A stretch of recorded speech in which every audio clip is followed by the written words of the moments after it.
Hello everyone, this is Nirbhay Vishnoi. I welcome you all. आप सभी का स्वागत है। और जैसे कि बहुत सारी डिमांड थी कि प्रीवियस ईयर क्वेश्चंस में सीजल जो है हमें ज़रूर करा दिया जाए, तो आज से हम सीजल की सीरीज़ स्टार्ट कर रहे हैं। इससे पहले हमने स्टेनो के प्रीवियस ईयर क्वेश्चंस पढ़ लिए हैं, टॉप 200 प्रपोजिशन पढ़ ली हैं। टेट वालों का भी एग्ज़ाम हो गया है अब, ठीक है, तो उनकी भी जिम्मेदारी जो है ख़त्म हो गई है। तो केवल जो है आप ही पे ध्यान है एसएससी वालों पे, और उसमें भी मोस्टली स्टेनो वाले हमारे बच्चे हैं खास करके।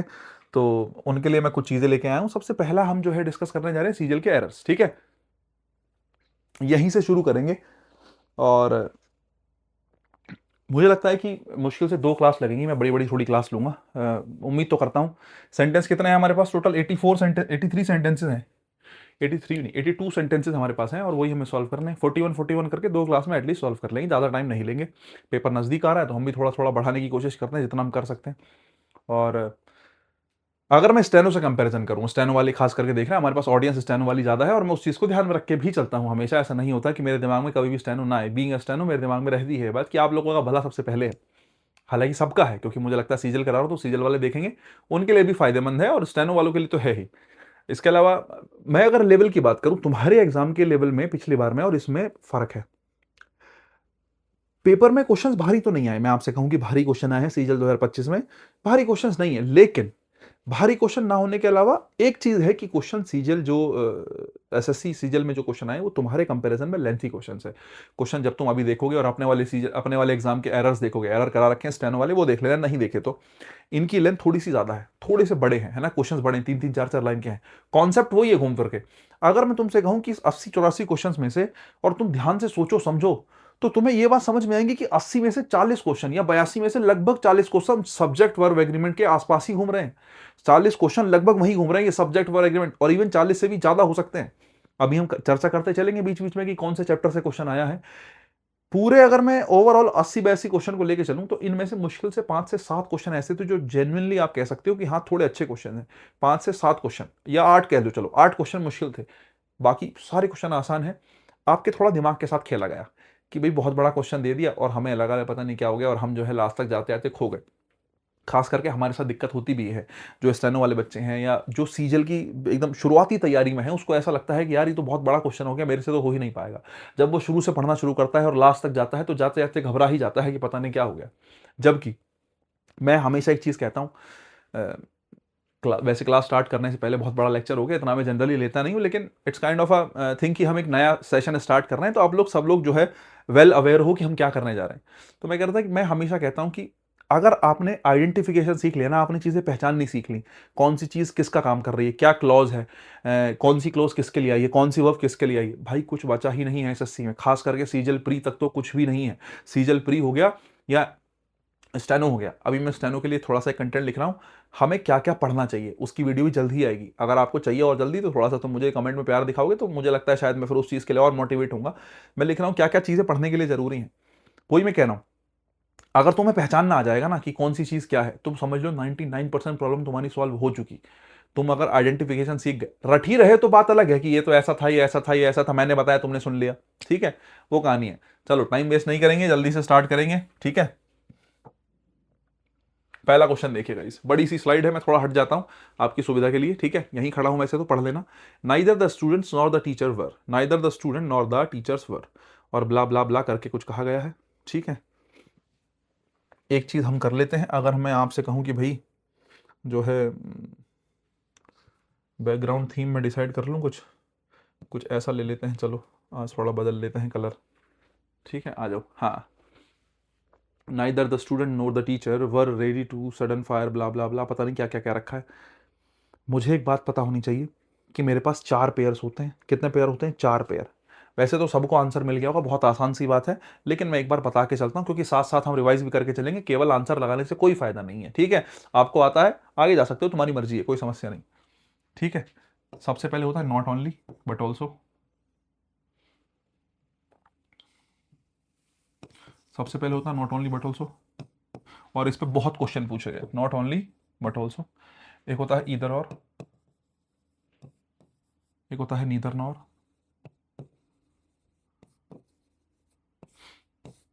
और एक होता है और। खास करके 4 पेयर पूछे जाते हैं और इन 4 पेयर पे ही नियम कानून लगेगा जो मैं तुम्हें बताने जा रहा हूँ। क्या नियम कानून लगेगा? इन 4 पेयर पे लगेगा, जो भी लगेगा बताने क्या जा रहा हूँ। कई बार ये जब पेयर आते हैं तो इनके साथ हमेशा दो नाउन आएंगे, एक तो आएगा यहाँ पे और एक आएगा यहाँ पे, हमेशा दो दो नाउन आएंगे। अब ऐसे में क्या होता है, कंफ्यूजन हो जाता है कि कौन से नाउन का प्रयोग करें। जैसे मैं कहता हूँ और लगाए, मैंने कहा राम और हिज फैमिली, राम और हिज फैमिली। अब क्वेश्चन अगर तुम इसका अर्थ निकालोगे तो अर्थ निकलेगा या तो राम, राम और हिज फैमिली, या तो राम या उसकी फैमिली। तो और कहने से ये होता है कि ये पता नहीं चलता कि ये काम करने वाला है या ये काम करने वाला है। राम और उसकी फैमिली, राम या फिर उसकी फैमिली। तो और का मतलब या से होगा, एंड नहीं है, या से है। तो ऐसे में कंफ्यूजन होता है कि ये सब्जेक्ट है या ये सब्जेक्ट है। जैसे मैं सेंटेंस में कहता हूं neither the student nor the teacher, ना तो टीचर ना ही कौन स्टूडेंट्स वर रेडी, तैयार नहीं थे। बोले स्टूडेंट तैयार नहीं थे, टीचर तैयार नहीं थे, ना तो स्टूडेंट थे ना टीचर थे। चलो साहब, ऐसे में समस्या होती है कि वर्ब किसके हिसाब से ले। जब मेरे पास दोनों सब्जेक्ट हैं और दोनों में से वर्ब किसके हिसाब से लिया जाए।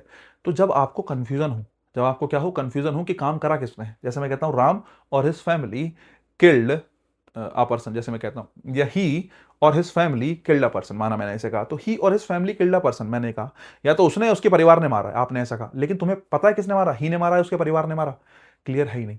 और जब जब सब्जेक्ट क्लियर ना हो तो वर्ब जब कंफ्यूज होती है तो वर्ब क्या कहती है, वर्ब कहती है मैं अपने पास वाले के हिसाब से चली जाऊंगी, मेरे पास में जो रखा है उसी को मैं अपना क्या मान लूंगी, सब्जेक्ट मान लूंगी। ऐसी सिचुएशन में ये होता है। वही सेम सिचुएशन यहाँ है। जब आपने वर्ब देखी तो वर्ब ने देखा अपने पास में कौन रखा है, बोले मेरे पास में टीचर रखा है। मैं पूछूं टीचर कैसा, सिंगुलर या प्लूरल, बोले सर टीचर तो सिंगुलर, और टीचर सिंगुलर तो वॉज या वर्ब, बोले साहब वॉज आएगा। वॉज आएगा तो आंसर कौन से में होगा, बी फॉर बॉल में होगा। सेम इन सब के साथ होता है। वर्ब जहां रखी होती है, वर्ब जहां रखी होती है उसके पास में जो भी सब्जेक्ट होता है, चाहे तो ये वाला चाहे ये वाला, जो भी सब्जेक्ट इनके पास में होता है उसी के हिसाब से जो है आप किसका यूज कर लेते हो, वर्ब का यूज कर लेते हो। लेकिन मैं एक सेंटेंस आपको, जैसे मैंने अभी बोला, एक बात मैं आपके सामने और रखना चाहता हूं, ठीक है। जैसे मैं आपसे कहता हूं, रेड दिख रहा है क्या, इस पे बुला के लिखता हूं एक सेकंड को। मैं आपसे कहता हूं राम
मैंने आपके सामने दो सेंटेंस लिखे गाइस, और ये मुझे लगता है ये बहुत आसान सी बात है।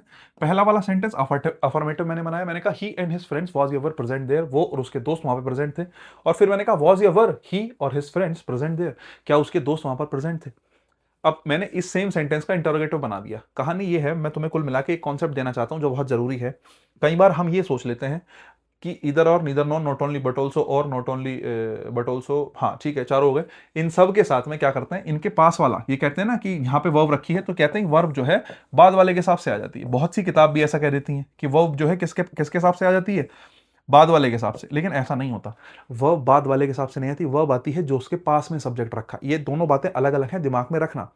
कई बार कंफ्यूजन हो जाता है, हमारे दिमाग में रहता है कि वर्ब किसके हिसाब से, बोले जी बाद वाले के हिसाब से। बाद वाले के हिसाब से वर्ब इसलिए आई है क्योंकि उसके पास में कौन रखा है, टीचर्स रखा है, बाद वाला है। लेकिन मैंने इसी के लिए आपको एक एग्जांपल दिया जिससे आपको क्लियर रहे, ही और his friends was ever present there, वो और उसके दोस्त वहां पे प्रेजेंट थे।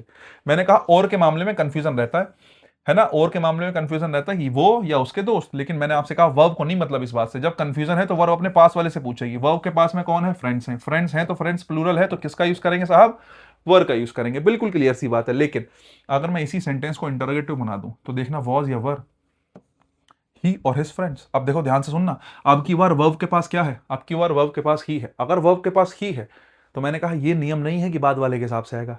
ये कहानी है कि वर्ब के पास में कौन रखा है, वर्ब के पास में कौन रखा है, बोले जी ही रखा है। अगर ही रखा है तो ही कैसा है, सिंगुलर है। अगर ही सिंगुलर है तो सेम सेंटेंस में वर्ब क्या ठीक होगी, वॉज ठीक होगी, और वर्ब क्या होगा, गलत होगा। इस चीज को ध्यान रखना। इस चीज पे कई बार कंफ्यूजन हो सकता है या आपसे कुछ थोड़ा बहुत घुमा फिरा के पूछ ले तो ध्यान रखना है, ठीक है।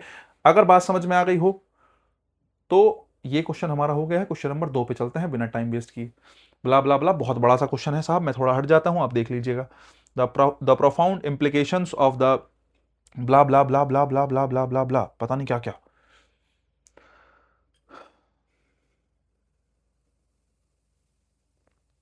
देखो, क्वेश्चन पढ़ना पड़ेगा बहुत ज्यादा, और मैं आपसे कहूं कि जब बहुत बड़ा क्वेश्चन आ जाए ना, तो एक चीज हमेशा ध्यान में रखा करो कि सब्जेक्ट वर्ब एग्रीमेंट ठीक है गलत है।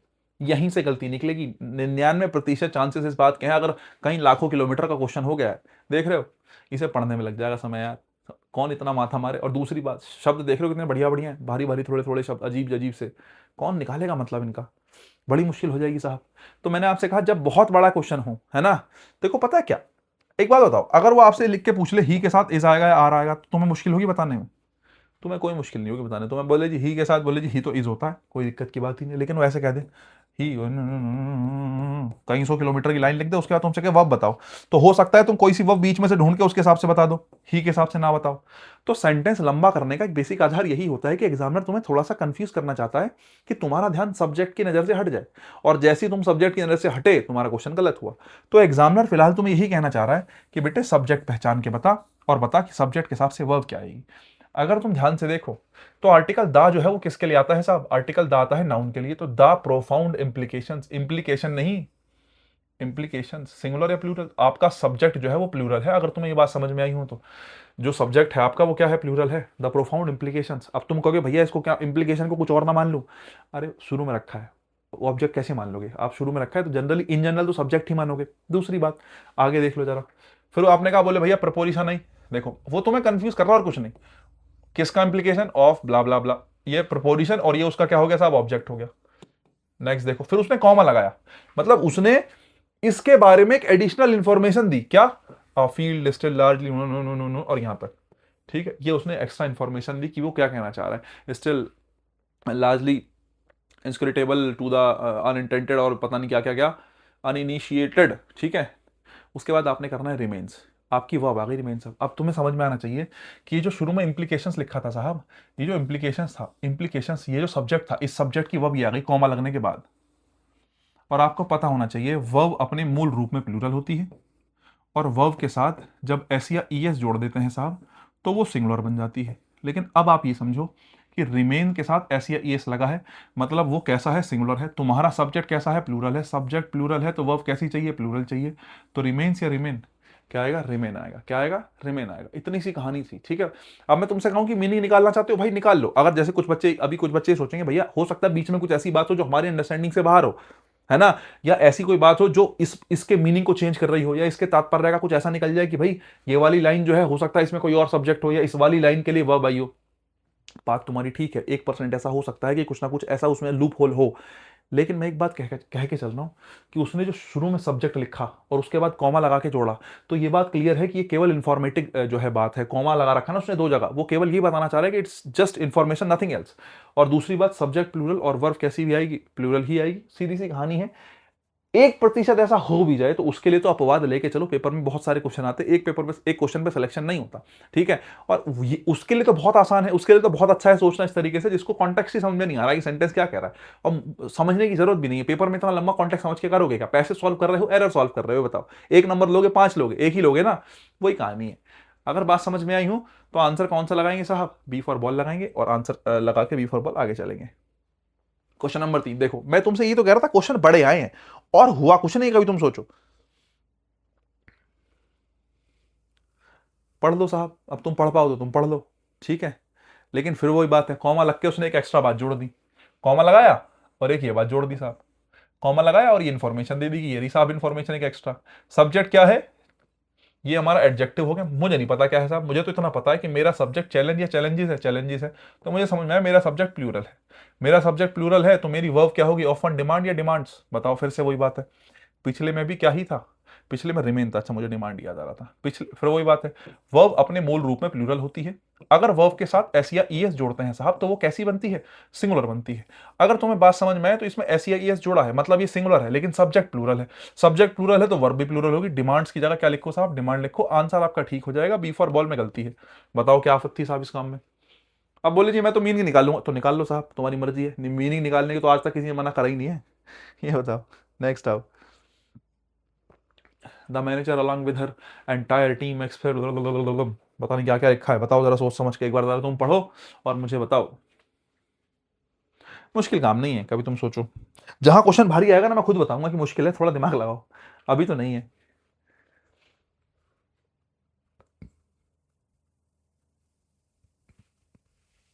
देखो एक चीज तुम्हें पता हो, अगर अलॉन्ग विद आया है ना, क्या आया है, अलॉन्ग विद आया है, तो अलॉन्ग विद इस बात को बताएगा, कभी भी अलॉन्ग विद आए तो अलॉन्ग विद इस बात को, अलॉन्ग विद जो है वो विद जैसा ही काम करता है, मतलब ये प्रपोजिशन जैसा ही काम करेगा, और इस प्रपोजिशन का पूरा ऑब्जेक्ट बन जाएगा। पर ये प्रपोजिशन और ये पूरा का पूरा उसका क्या बनेगा, ऑब्जेक्ट बनेगा। तुम्हें समझ में आना चाहिए। इसका मतलब बोले जी सब्जेक्ट क्या है, मैनेजर है। सब्जेक्ट कौन है साहब, मैनेजर है। सब्जेक्ट कौन है, मैनेजर है। अगर मैनेजर साहब सब्जेक्ट है और ये प्रपोजिशन और उसका ऑब्जेक्ट है, तो तुम्हें पता हो कि वर्ब किसके हिसाब से आती है, सब्जेक्ट के हिसाब से। तो सब्जेक्ट कौन है, मैनेजर, और मैनेजर के हिसाब से क्या है, एक्सपेक्ट्स आया। सिंगुलर के हिसाब से आपने वर्ब के साथ एस या ईस लगाया, बिल्कुल सही करा, क्या गलती है इसमें, सिंगुलर सब्जेक्ट सिंगुलर वर्ब। लेकिन तुमने ध्यान से देखा हो तो आपने एक गलती कर दी, शेल क्या है, मॉडल है, और मॉडल्स के साथ हमेशा वर्ब की कौन सी फॉर्म आती है, फर्स्ट फॉर्म। जो मॉडल्स के साथ फर्स्ट फॉर्म आती है उसके साथ कभी एस या ईएस नहीं आता। तो तुम्हें पता होना चाहिए सबमिट्स नहीं होगा, क्या होगा, केवल सबमिट होगा। केवल क्या होगा, केवल सबमिट होगा। एस या ईएस हटाना पड़ेगा, और गलती कौन सी बनेगी, सी सी फॉर कैट, तीसरी वाली बनेगी। ठीक है। अब मैं तुमसे पूछूं, मुश्किल था, कुछ भी मुश्किल नहीं था यार। बताओ, ये 5वां नंबर, फिर वही बात है, बड़ा सा क्वेश्चन है लेकिन काम का है कुछ, तुम बता सकते हो, मैं तो क्या बताऊंगा। अब देखो, अब की बार समस्या ये है, अब तक तुम प्रेजेंट में चल रहे थे तो तुम्हें क्लियर हो रहा था कि वर्ब की फर्स्ट फॉर्म आएगी, वर्ब की सेकंड फॉर्म आएगी। ओ माय गॉड, लैपटॉप कह रहा है मैं डाउन हो गया हूँ। ये तो बड़ी समस्या है। एक बार क्वेश्चन देखना गाइस जरा, मैं इसको चार्जिंग पे लगा दूं। अगर ये बंद हो गया तो क्लास भी बंद हो जाएगी, समझे। एक दो बार हो चुका पहले ऐसा, रिस्क नहीं ले पाऊंगा मैं।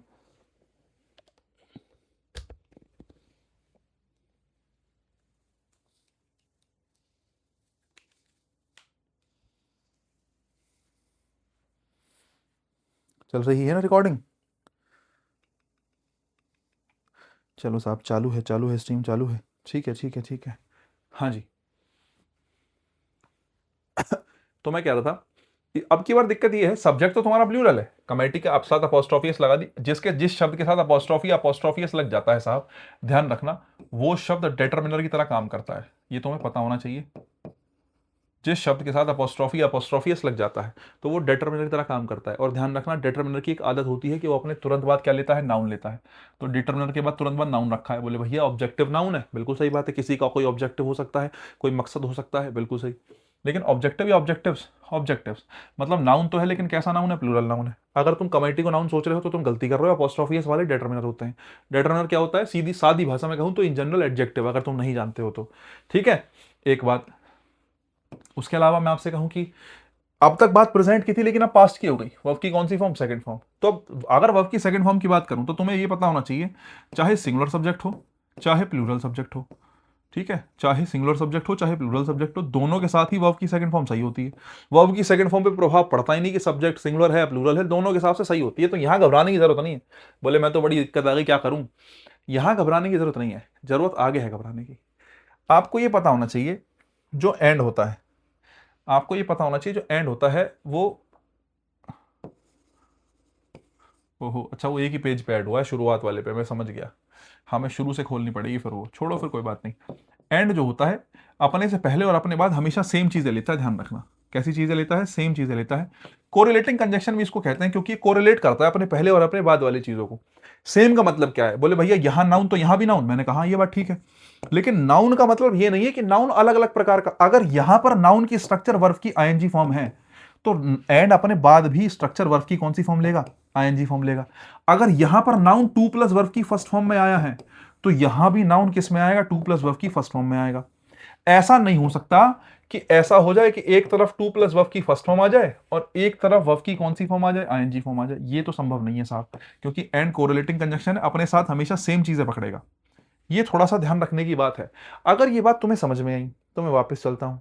अगर तुम्हें समझ में आया तो जरा पढ़ना, increasing membership, improving communication channels and to foster a sense. अब फिर वही बात, मुझे मीनिंग से मतलब है, मुझे ग्रामर से मतलब है, मुझे मतलब है ग्रामर से। ग्रामर मुझे ही सिखाती है कि एंड अपने साथ जब जब आएगा तो सेम चीजें लेगा।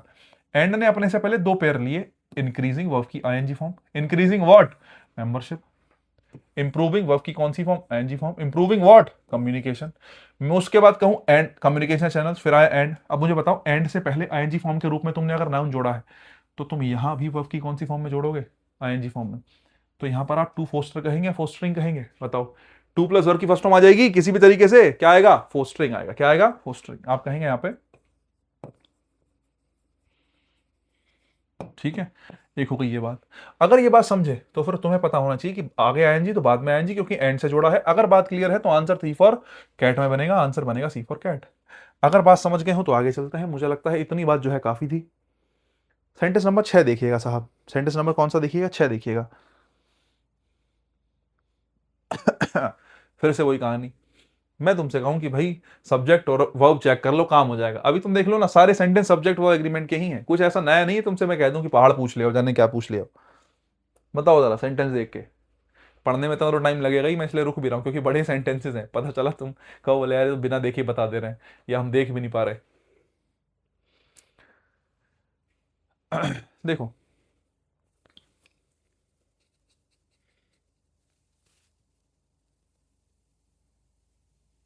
यूनिक चैलेंजेस आपका सब्जेक्ट है, ये बात तुम्हें समझ में आनी चाहिए क्योंकि शुरू में रखा है। एक बात तो तुम्हें ये भी क्लियर हो कि आर्टिकल अगर आया है तो किसके लिए आया होगा, नाउन के लिए आया होगा। आर्टिकल किसके लिए आया होगा, आर्टिकल कोई सा भी है, ए एंड दा कोई सा भी है, डेफिनेट इंडेफिनेट आता तो नाउन के लिए है। तो चैलेंजेस जो है प्लूरल जो है हमारा नाउन है। अगर हमारा नाउन प्लूरल है तो वर्ब कैसी आएगी, प्लूरल आएगी। बोले भैया और, मैंने कहा और देखो, ऑफ प्रपोजिशन द प्रोजेक्ट उसका ऑब्जेक्ट, प्रपोजिशन और ऑब्जेक्ट, वर्ब आती है सब्जेक्ट के हिसाब से। सब्जेक्ट वर्ब एग्रीमेंट तुम्हें पता होना चाहिए, सब्जेक्ट का किससे संबंध होता है, वर्ब से। तो वर्ब किसके हिसाब से आती है, सब्जेक्ट के हिसाब से। वर्ब का अपना ऑब्जेक्ट हो सकता है, वो बात अलग है, लेकिन मैं पूछूं वर्ब आएगी किसके हिसाब से, सब्जेक्ट के हिसाब से। वर्ब चलेगी किसके हिसाब से, सब्जेक्ट के हिसाब से। अगर बात समझ में आई हो तो ये प्रपोजिशन है और ये उसका ऑब्जेक्ट है, हमारा इससे कोई लेना देना नहीं है। प्रोजेक्ट इंक्लूडिंग, प्रोजेक्ट की डेफिनेट, प्रोजेक्ट की क्वालिटी बता दी, प्रोजेक्ट के बारे में इंफॉर्मेशन दे दी। प्रोजेक्ट के बारे में इंफॉर्मेशन है तो सबकी सब क्या बनेगी साहब, एडजेक्टिव बनेगी, पूरी एडजेक्टिव है। Including its remote location and the unpredictable weather patterns, blah blah blah, जाने क्या क्या। लेकिन एक चीज देखो, कॉमा और ये आ गया सर कॉमा, ये हो गई बात खत्म। कहने का मतलब है कि वो केवल एक्स्ट्रा इंफॉर्मेशन थी प्रोजेक्ट के बारे में, या यूनिक चैलेंजेस ऑफ प्रोजेक्ट के बारे में। कौन से चैलेंजेस हैं, यूनिक चैलेंजेस क्या क्या हैं, इंक्लूडिंग इट्स ये, ठीक है। मुझे मतलब नहीं उस बात से, मुझे इस बात से मतलब है कि मेरा सब्जेक्ट प्लूरल था, मेरा सबसे पहले काम है उस प्लूरल सब्जेक्ट के हिसाब से वर्ब चेक करना। चैलेंजेस के साथ क्या आएगा साहब, प्लूरल है तो मेक्स या मेक, चैलेंजेस के साथ आएगा मेक, क्योंकि वर्ब ऐसी ये हटा के प्लूरल बनती है। तो आपने मेक्स कर दे, मेक्स का मेक कर देना है, तीसरे में गलती है, आंसर बनेगा सी फॉर कैट। नेक्स्ट देखिएगा, नंबर 7 पढ़ लो साहब।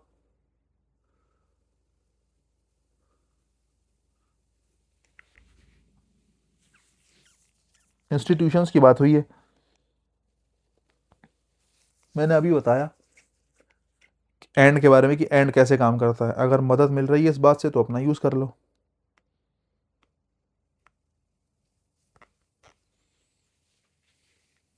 बताओ भाई, अभी बताया मैंने एंड के बारे में। देखो भाई, अगर तुम समझदार हो तो तुम्हें पता होना चाहिए इंस्टीट्यूशन जो है वो सिंगुलर है, और सिंगुलर की वजह से इसके साथ एम्स आया, बिल्कुल ठीक है। जो वेनरेबल इंस्टीट्यूशन में वल्नरेबल पढ़ रहा था, हाँ, वेनरेबल इंस्टीट्यूशंस एम्स क्या एम करते हैं साहब, to both pressure ancient text and promoting critical scholarship. अब एक बात बताओ, टू के साथ वर्ब की कौन सी फॉर्म, फर्स्ट फॉर्म। टू के साथ वर्ब की कौन सी फॉर्म, फर्स्ट फॉर्म। तो एंड आया है, मैंने आपसे क्या कहा था, एंड से पहले टू प्लस वर्ब की फर्स्ट फॉर्म आ जाए, बाद में आईएनजी आ जाए, ऐसा पॉसिबल नहीं है। या एंड से पहले आईएनजी आ जाए, बाद में टू प्लस वर्ब की फर्स्ट फॉर्म आ जाए, ऐसे पॉसिबल नहीं है। ये पॉसिबल नहीं होगा क्योंकि एंड हमेशा सेम चीजों से कोरिलेट करता है। पहले टू प्लस वर्ब की फर्स्ट फॉर्म है तो बाद में भी क्या आएगा, टू प्लस वर्ब की फर्स्ट फॉर्म। आप कहेंगे टू प्रमोट। अगर बात समझ में आई हो तो दूसरे वाले में गलती है, आंसर क्या बनेगा, बी फॉर बॉल बनेगा। नेक्स्ट देख लो, ये सब लेवल 1 क्वेश्चन चल रहे हैं, हम इसको ना डिवाइड करते चलेंगे, लेवल 1, लेवल 2, ठीक है। और मैं तुम्हें बताता चलूंगा कौन सा क्वेश्चन लेवल 2 का है। जिस क्वेश्चन पे नहीं लिखा समझ लो वो सब लेवल 1 है। अगर कोई क्वेश्चन अच्छा होगा तो मैं लेवल 1 से उसको लेवल 2 दिखा दूंगा। तो इस हिसाब से थोड़ा डिसाइड कर सकते हो कि कौन से क्वेश्चन को भारी मानेंगे, कौन से क्वेश्चन को आसान मानेंगे। ये सारे क्वेश्चन आसान ही हैं, जैसे ही भारी कुछ आएगा मैं आपको बताऊंगा, तो उससे आपको अंदाजा भी लग जाएगा कि हाँ जनरली कोई क्वेश्चन भारी आया था या कितने क्वेश्चन को मुश्किल कह सकते हैं। ऐसा मैं थोड़ा सा तुम्हें एक्सपोजर दे दूंगा, ठीक है। फिलहाल क्वेश्चन पढ़ो।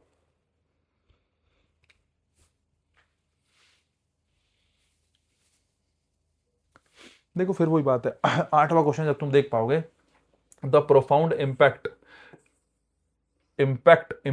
इम्पैक्ट किसी चीज का असर, सिंगुलर है ना, कैसा है इम्पैक्ट, सिंगुलर है। बोले भैया ऑफ आ गया, उसके बाद ये आ गया, प्रपोजिशन आई, उसका ऑब्जेक्ट आया, ऑन प्रपोजिशन आई, उसका ऑब्जेक्ट आया, ठीक है। और उसके बाद कॉमा लग के, कॉमा लग गया, कहने का मतलब ये बेसिकली एक एडजेक्टिव क्लॉज हो सकती है जो पहले किसी नाउन की जानकारी दे रही हो। बिल्कुल सही बात है साहब। अब मैं आपसे कहूं उसके बाद आ गया आर, तो मुझे बताओ आर जो है वो वर्ब है, और वर्ब किसके लिए आई होगी, अपने से पहले आए किसी सब्जेक्ट के लिए। और इससे पहले कौन सा सब्जेक्ट रखा है जिसको वर्ब नहीं मिली, सब्जेक्ट आएगा तो वर्ब आएगी आएगी, या वर्ब आई है तो उसके लिए सब्जेक्ट आएगा ही आएगा। ऐसा हो ही नहीं सकता कि वर्ब हो तो सब्जेक्ट ना हो, सब्जेक्ट हो तो वर्ब ना हो। अब ये वर्ब आर आई है तो आर किसी के लिए तो आया होगा, आर किसके लिए आया, प्रोफाउंड इंपैक्ट के लिए। अब इंपैक्ट तो सिंगुलर है, तो आर नहीं क्या कहेंगे आप, इज कहेंगे। अगर बात समझ में आई हो तो गलती तीसरे पार्ट में निकलेगी। ये आ गया सी फॉर कैट, और आंसर चल दो आगे, ठीक है। क्वेश्चन नंबर 9 देखो,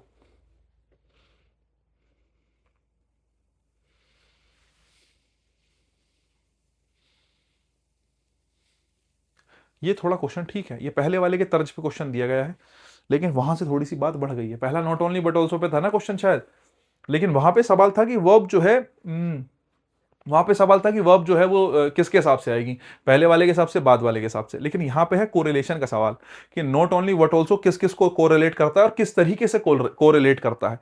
जैसे एंड काम करता है, ऐसे ही नॉट ओनली बट ऑल्सो भी काम करते हैं।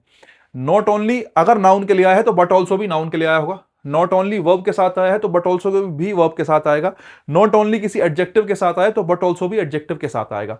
और इसी तरीके से ये चारों काम करते हैं, नॉट ओनली बट ऑल्सो है, आइदर और है, नाइदर नॉर है, और है, एंड भी इसी में आ जाता है। ये कोरिलेटिंग पेयर्स हैं, कोरिलेटिंग कंजंक्शंस हैं जो कोरिलेट करके चलते हैं। कोरिलेट करने का मतलब है जैसा पहले वाला चलेगा वैसा ही बाद वाला चलेगा, ये इनका बेसिक एट्रीब्यूट है। अगर बेसिक एट्रीब्यूट समझो तो तुम्हें एक बात और समझनी पड़ेगी कि भाई एक है नॉट ओनली, ये रहा, और एक है बट ऑल्सो। नॉट ओनली के बाद it was not only innovative, IVE किसी शब्द के लास्ट में लगता है साहब, 99% संभावना है कि वो एडजेक्टिव होगा। तो तुम्हें ये समझ में आना चाहिए, नॉट ओनली इनोवेटिव एडजेक्टिव है। नॉट ओनली अपने साथ किसको लेके आया, एडजेक्टिव को लेके आया। अब बोले भैया मुझे तो नहीं पता था एडजेक्टिव है। मैं इसलिए कहता हूं कि प्रोफाइल तुमने पहचान ली, सीख ली, तुम्हारा आधी जंग जीत ली। अगर तुम नए हो, तुम अभी कोशिश कर रहे हो, तुम अभी सीखना शुरू कर रहे हो, तुम बहुत प्रो नहीं हो गए हो, ठीक है, तो मेरी तुम्हें एक सलाह होगी, मैंने यूपी टेट के लिए आइडेंटिफिकेशन की क्लासेस करा रखी हैं, पहचान कैसे करते हैं नाउन की, प्रोनाउन की, एडजेक्टिव की, एडवर्ब की, ठीक है। बहुत जरूरी है साहब, अगर तुम चाहो तो देख लो, ठीक है। तुम्हारे देखो, अगर तुम ये सोच रहे हो कि मैं मतलब वैसे तो मैं ऐसा आदमी हूं नहीं, तो मैं धीरे धीरे समझ में आने लग गया होगा कि व्यूज की मैं चिंता नहीं करता हूँ, अभी तो नहीं करता हूँ हाल से। जो चीख चीख के कहते हैं ना ये कर दो, लाइक कमेंट शेयर सब्सक्राइब कर दो, ऐसा इंसान मैं नहीं हूँ, ठीक है, ना ही मेरे से हो पाता। कोशिश मैं करता हूँ लेकिन मेरे अंदर से ही नहीं आ पाता, मैं तुमसे कह दूँ। तो मैं व्यूज़ वगैरह की चिंता नहीं करता, सच बताऊं, क्योंकि मेरे पास अपना सब कुछ है अभी फिलहाल चीज़ें। पहले कभी था जब मैं केवल टीचर था, मेरे पास सब कुछ है अपना, जो है एक स्टेबल जॉब है, सब कुछ है, चीज़ें ठीक हैं अब। तो अब ऐसा नहीं है कि मैं, अगर तुम नहीं करोगे, वीडियो नहीं देखोगे, तो कुछ ना कुछ ऐसा हो जाएगा कि भाई तुम देख लोगे तो मेरा फायदा कुछ हो जाएगा। अभी ऐसा कुछ भी नहीं है, कुछ भी नहीं है ऐसा। जेन्युइनली मेरा तुमसे कोई स्वार्थ नहीं है, अभी के फिलहाल के मामले में कोई स्वार्थ नहीं है। कल को मैं तुम्हें कुछ बेचूं तब मैं कह सकता हूं कि मेरा 1-2 रुपए का तुमसे स्वार्थ हो सकता है, कि भाई मैं जेन्युइन बता रहा हूं, तब मेरा स्वार्थ होगा कि मैं तुमसे कहूंगा कि 1-2 रुपए का मेरा स्वार्थ है यार, ये सामान मैं खरीद, ये सामान मैंने बनाया, इसको खरीद लो। तब वो हो सकता है कि मैं तुम्हारे फायदे के साथ साथ अपने फायदे की भी सोच रहा हूं।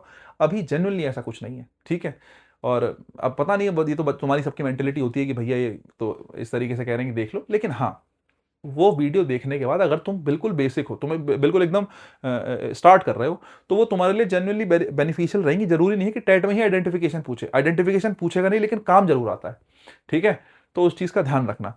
मैं इसलिए कह रहा हूं, जैसे एडजेक्टिव, ये इनोवेटिव है, आईवी शब्द क्लास में आएगा तो एडजेक्टिव बनेगा, एनईएस आएगा, एमईएनटी आएगा, ओयूएस आएगा तो एडजेक्टिव बनता है, एफयूएल आएगा तो एडजेक्टिव बनता है, एमईएनटी से क्या बनता है, नाउन बनता है, ठीक है। ऐसे बहुत से शब्द हैं, तो तुम्हें पता होना चाहिए। ये सारी बातें मैंने वहां करी हैं, आपके लिए बहुत काम की है, ठीक है। अगर नहीं आता है, तुम्हें आता है तो अच्छी बात है, आ जाओ। हाँ जी, मैं कह रहा था नॉट ओनली के साथ एडजेक्टिव आया, बट ऑल्सो के साथ आया इट वॉज, तो बट ऑल्सो इट के साथ आया। इट का मतलब बट ऑल्सो आया साहब नाउन के साथ, सॉरी नाउन या प्रोनाउन, सब्जेक्ट है तो नाउन या प्रोनाउन के लिए, लेकिन फिलहाल ये नाउन नहीं है, इट तो प्रोनाउन होता है साहब। ये किसके साथ आया, प्रोनाउन के साथ आया। अगर इतनी बात तुम समझ गए कि एक एडजेक्टिव के साथ आया, एक प्रोनाउन के साथ आया, तो तुम्हें समझ में आना चाहिए कि गलती है, और अगर गलती है तो उसको ठीक करना पड़ेगा। सवाल ये उठता है कि करें कैसे। पहला सवाल तो ये है कि अगर बट ऑल्सो को इट के साथ देखूं, प्रोनाउन के साथ देखूं या नाउन के साथ देखूं, नाउन या प्रोनाउन मतलब या सब्जेक्ट के साथ देखूं, या मैं इट को कहूं कि इट फिलहाल किसका काम कर रहा है साहब, सब्जेक्ट का काम कर रहा है, मैं ये देखूं कि ये सब्जेक्ट है, तो ऐसा ना कर दूं कि नॉट ओनली को देखे, नॉट ओनली को भी किसके हिसाब से चेंज कर दूं, नॉट ओनली को उठा के यहां रख दूं इट से पहले, मैं ऐसे कहूं कि नॉट ओनली को उठा के इट से पहले रख दो, मत करना, पाप हो जाएगा तुम्हारे हाथों से। क्यों हो जाएगा साहब, एक चीज हमेशा ध्यान रखना बच्चा, एक चीज हमेशा ध्यान रखना, हमेशा जब हमें क्वेश्चन सॉल्व करना होता है, जब हमें जो है कभी हम कोरिलेशन वाला क्वेश्चन सॉल्व कर रहे होते हैं, तो इन जनरल ऐसा होता है, हम लेफ्ट वाले को सही मान के किसको ठीक करते हैं, राइट वाले को ठीक करते हैं। बेसिक नियम ये है। हाँ, राइट वाला मुझे किसी एक ऐसी बात के लिए मजबूर ना कर रहा हो कि मुझे मजबूरन लेफ्ट वाले को ठीक करना पड़े। कोई मजबूरन सिचुएशन ऐसी पड़ गई राइट वाले में जिसको ठीक कर ही नहीं सकते, या जिसको ठीक करने से एक की जगह दो पार्ट्स में एरर हो जाएंगे, अगर ऐसे कोई मजबूरी राइट वाला नहीं दे रहा, तो ध्यान रखना, इन जनरल सिचुएशन में लेफ्ट को देख के राइट वाले को सही करते हैं, लेफ्ट वाले को सही मानते हैं, राइट वाले को गलत मानते हैं। तो लेफ्ट वाले को सही माना जाएगा इन जनरल। नॉट ओनली के साथ एडजेक्टिव है, तो बट ऑल्सो के साथ भी क्या ही चाहिए साहब, एडजेक्टिव चाहिए।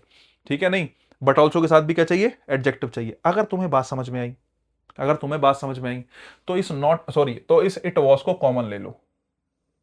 ठीक है, नहीं, इट वॉज को कॉमन ले लो। मैंने ये मान लिया कि इट वॉज यहां लिखा है, इट वॉज यहां लिखा है, तो इट वॉज वहां भी रखा होगा। मतलब अगर मैंने यहां लिख रखा है, तो मैं इस इट वॉज को यहां से हटा ही देता हूं। ठीक है, नहीं, इस इट वॉज को यहां से हटा ही देता हूं। हटाने से क्या फायदा हुआ, इट वॉज दोनों हिस्सों में कॉमन हो गया। जैसे तुम इट वॉज को हटाओगे, तो ये देखना एडजेक्टिव आ गया, थोरोली टेस्टेड। अब तुम कहोगे थोरोली एडवर्ब है, अरे एडवर्ब आया तो एडजेक्टिव के लिए ही है, टेस्टेड क्या आ गया, एडजेक्टिव आ गया। अब ये कहानी तुम्हारी बिल्कुल ठीक है ना। She was confident with her plan would succeed, for it was not only innovated but also thoroughly tested. केवल ना ही वो केवल ऐसा नहीं था कि इनोवेटिव था, वो थोरोली टेस्टेड भी था, अच्छे से टेस्ट भी किया गया था। अब बट ऑल्सो किसके साथ आ गया, एडजेक्टिव फ्रेज के साथ आ गया, थोरोली टेस्टेड के साथ आ गया। अगर बात समझ में आई हो तो गलती तीसरे पार्ट में होगी, और कैसे हुई है, क्या हुआ है, मैंने आपको पूरा समझा दिया है। ठीक है आ जाओ, नंबर 10 देखो, फिर से वही बड़ा सा सवाल। मैंने आपसे शुरू में कहा था कि क्वेश्चंस बड़े आए हैं, तो तुमसे बड़े क्वेश्चंस पूछ सकता है साहब। अब देखो, ये लेवल तुम्हारे पेपर का नहीं था, लेकिन हाँ इस बार अगर ये एडिक्विटी वाले जो जैसे जैसे धीरे धीरे चेंज हो रहे हैं, तो हो सकता है बड़े क्वेश्चन इस बार तुम्हारे पल्ले पड़ जाए और एसएससी के लिए कुछ और नया हो जाए। और चीजें धीरे धीरे बदल ही रही हैं, तुम्हें पता ही है। What the ancient philosophers believe about the nature of reality, बताओ भाई क्या आएगा इसका आंसर। देखो, अगर तुम समझदार हो, समझदार हो कहां तुम, लेकिन पूरी की पूरी क्लोज दे दी उसने।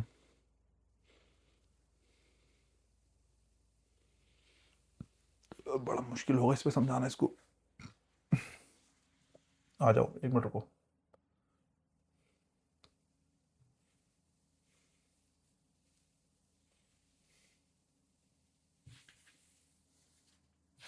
क्या लग रहा है, क्या होगा क्वेश्चन में।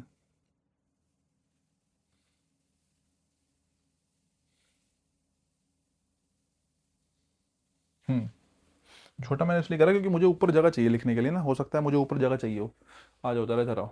What the ancient philosophers believe about the nature of the reality and the purpose of human existence remain a subject of intense debate among the contemporary thinkers. मैं तुमसे एक बात कहूं, मैं तुमसे एक बात कहूं अगर, क्या, कि जैसे मैं कहता हूं what to eat,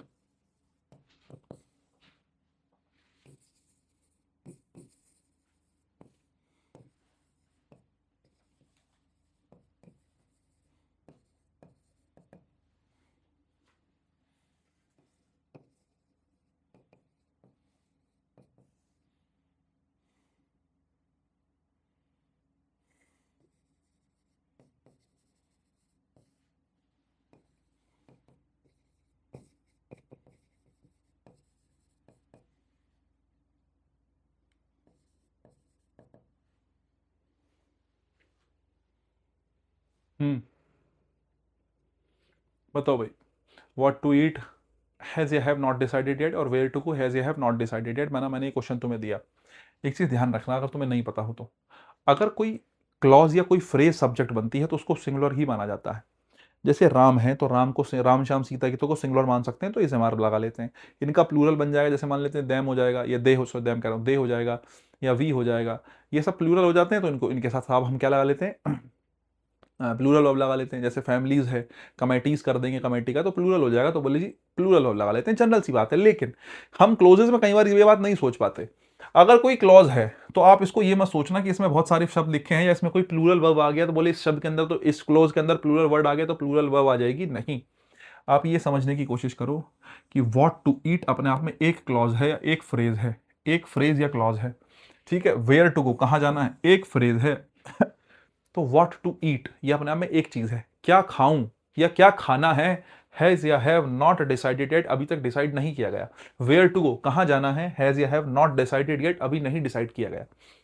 कहने का तात्पर्य ये है कि अपने आप में, या ये तो मैंने एग्जांपल छोटा दिया है, तुम्हारे उसमें पूरा पूरा क्लोज दे रखा बड़ा है, तो मैंने फ्रेज का एग्जांपल दे दिया छोटा सा।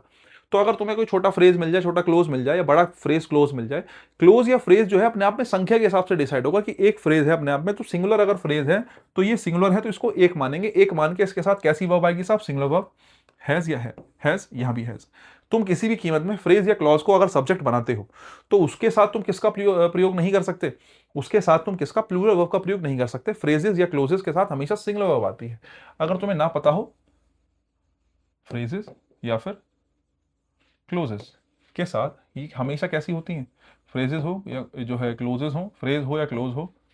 फ्रेजेस कहना तो चलो खैर ज्यादा हो जाएगा, मुझे लगता है पूरा ही चला गया वो। फ्रेज या फिर क्लोज, ठीक है। फ्रेज या फिर क्लोज हमेशा कैसी होती है, सिंगुलर होती है, ध्यान रखना। अगर ये बात तुम समझ पाए तो मैं तुम्हें ये समझाना चाहता हूं, ध्यान से सुनो।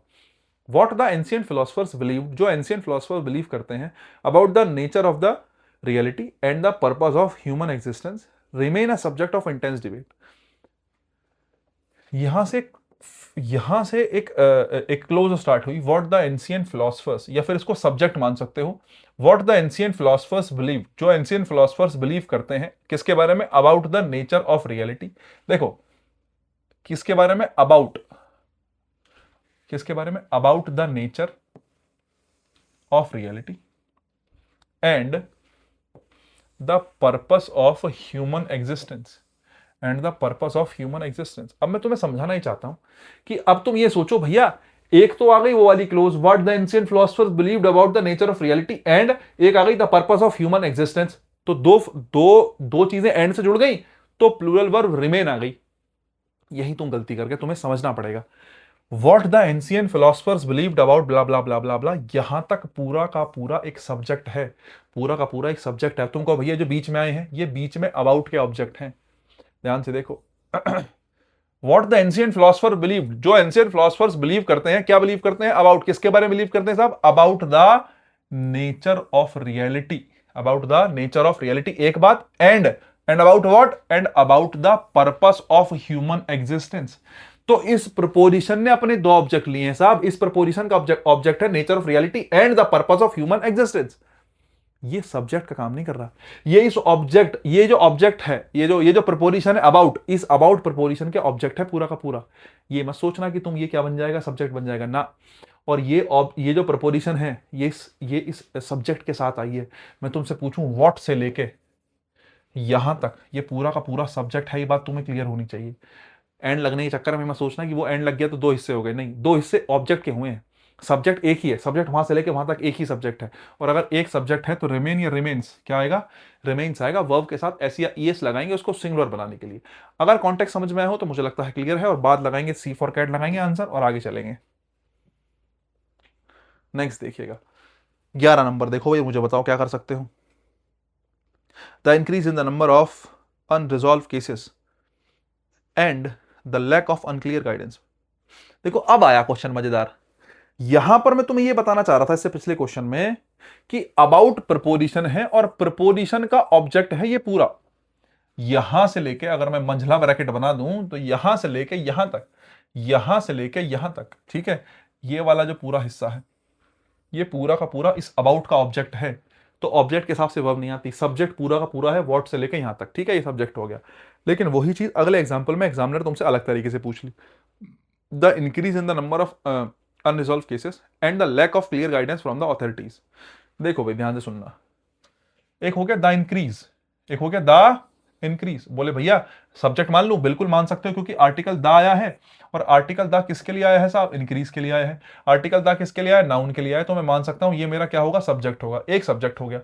इन हो गई प्रपोजिशन, द नंबर उसका ऑब्जेक्ट।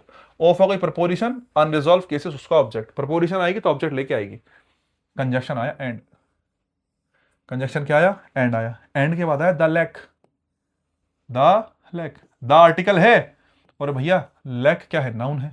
तो आर्टिकल किसके लिए होगा, नाउन के लिए आया होगा। तो मैं अब आप मुझसे फिर पूछो कि भैया ऑब्जेक्ट मानू सब्जेक्ट मानू, तो तुम ये समझो कि बेटे ऑब्जेक्ट मानने का कोई रीजन है ही नहीं तुम्हारे पास अभी। या मान लोगे ऑब्जेक्ट तब मानोगे या तो वर्ब आ गई हो और वर्ब के बाद में रखा हो तो इसको क्या मान लो, ऑब्जेक्ट मान लो, या फिर आपके पास कोई प्रपोजिशन रखी है और प्रपोजिशन के बाद कोई नाउन रखा है तो उसको प्रपोजिशन का ऑब्जेक्ट मान लो। अगर कहीं भी नाउन या प्रोनाउन आया है गाइस, तो एक बात तो पक्की है ना कि वो ऑब्जेक्ट बनेगा या सब्जेक्ट बनेगा। कहीं नाउन या प्रोनाउन आया है तो या तो वो ऑब्जेक्ट बनेगा या सब्जेक्ट बनेगा। अब मैं तुमसे पूछूं कि यहां पे द लैक लिखा है, इस द लैक को सब्जेक्ट मानूं या ऑब्जेक्ट मानूं, तो ये अंडरस्टैंडिंग है, इतनी तुम्हारी होनी चाहिए अंडरस्टैंडिंग कि द लैक जो है ना तो प्रपोजिशन के बाद आया ना किसी वर्ब के बाद आया, तो इसको ऑब्जेक्ट तो मान नहीं सकते। क्या ही मानना पड़ेगा साहब, इसको सब्जेक्ट ही मानना पड़ेगा। तो मैं आपसे फिर पूछूं कि फिर से सब्जेक्ट मान लो, बोले भैया सब्जेक्ट मान लो। तो हमने फिर से लैक को क्या मान लिया साहब, सब्जेक्ट मान लिया। तो एक सब्जेक्ट हो गया इंक्रीज। बोले इसके बाद ये सब आया, ठीक है कोई बात नहीं, प्रपोजिशन प्लस ऑब्जेक्ट आया, क्या वैल्यू है उसकी, प्रपोजिशन प्लस ऑब्जेक्ट की क्या वैल्यू, कुछ भी वैल्यू नहीं, क्योंकि हमें तो वर्ब किसके हिसाब से लगानी है, सब्जेक्ट के हिसाब से। फिर आया द लैक, फिर से वही कहानी, प्रपोजिशन उसका ऑब्जेक्ट, प्रपोजिशन उसका ऑब्जेक्ट। अब मैं तुमसे पूछूं, यहां पे आई वर्ब, और मैं तुमसे पूछूं वर्ब जो है वो किसके हिसाब से आती है साहब, सब्जेक्ट के हिसाब से। और बोले भैया सब्जेक्ट क्या है, एक सब्जेक्ट है the increase and the lack. कुल मिला के सेंटेंस अगर छोटा बना के देखूं तो सेंटेंस ये था, the increase and the lack, has या हैव। अब मुझे बताओ हैज या हैव। बोले जा, एक इंक्रीज हो गई, एक लैक हो गया, दो सब्जेक्ट हो गए, एंड से जुड़े हैं, एक और एक दो, दो हो गए तो प्लूरल हो गए, हैज या हैव। बोले जी हैव। तो यहां हैज क्यों लिखा है, यहां भी क्या लिखो, हैव लिखो, यहां भी क्या लिखो, हैव लिखो।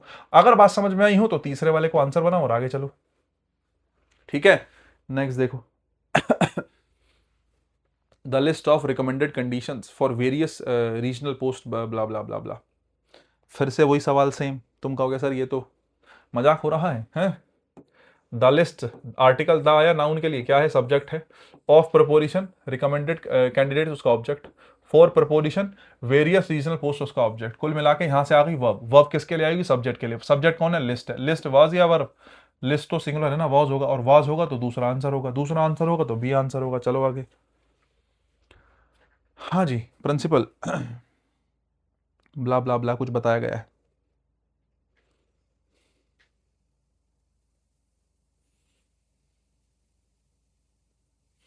भाई बढ़िया सेंटेंस है, बढ़िया तो खैर ना है, मतलब इतना बढ़िया नहीं है, लेकिन हाँ ध्यान से देखो जरा।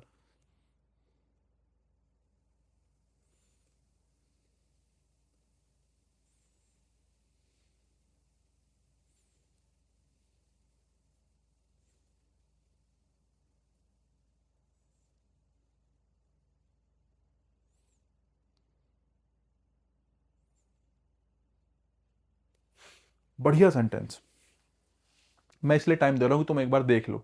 मैं डायरेक्ट बता दूंगा तो तुम्हें ऐसा लगेगा कि यार ये तो गड़बड़ हो गई, मुझे तो सोचने का समय नहीं मिला। तुम्हारे पास सोचने का समय होना चाहिए।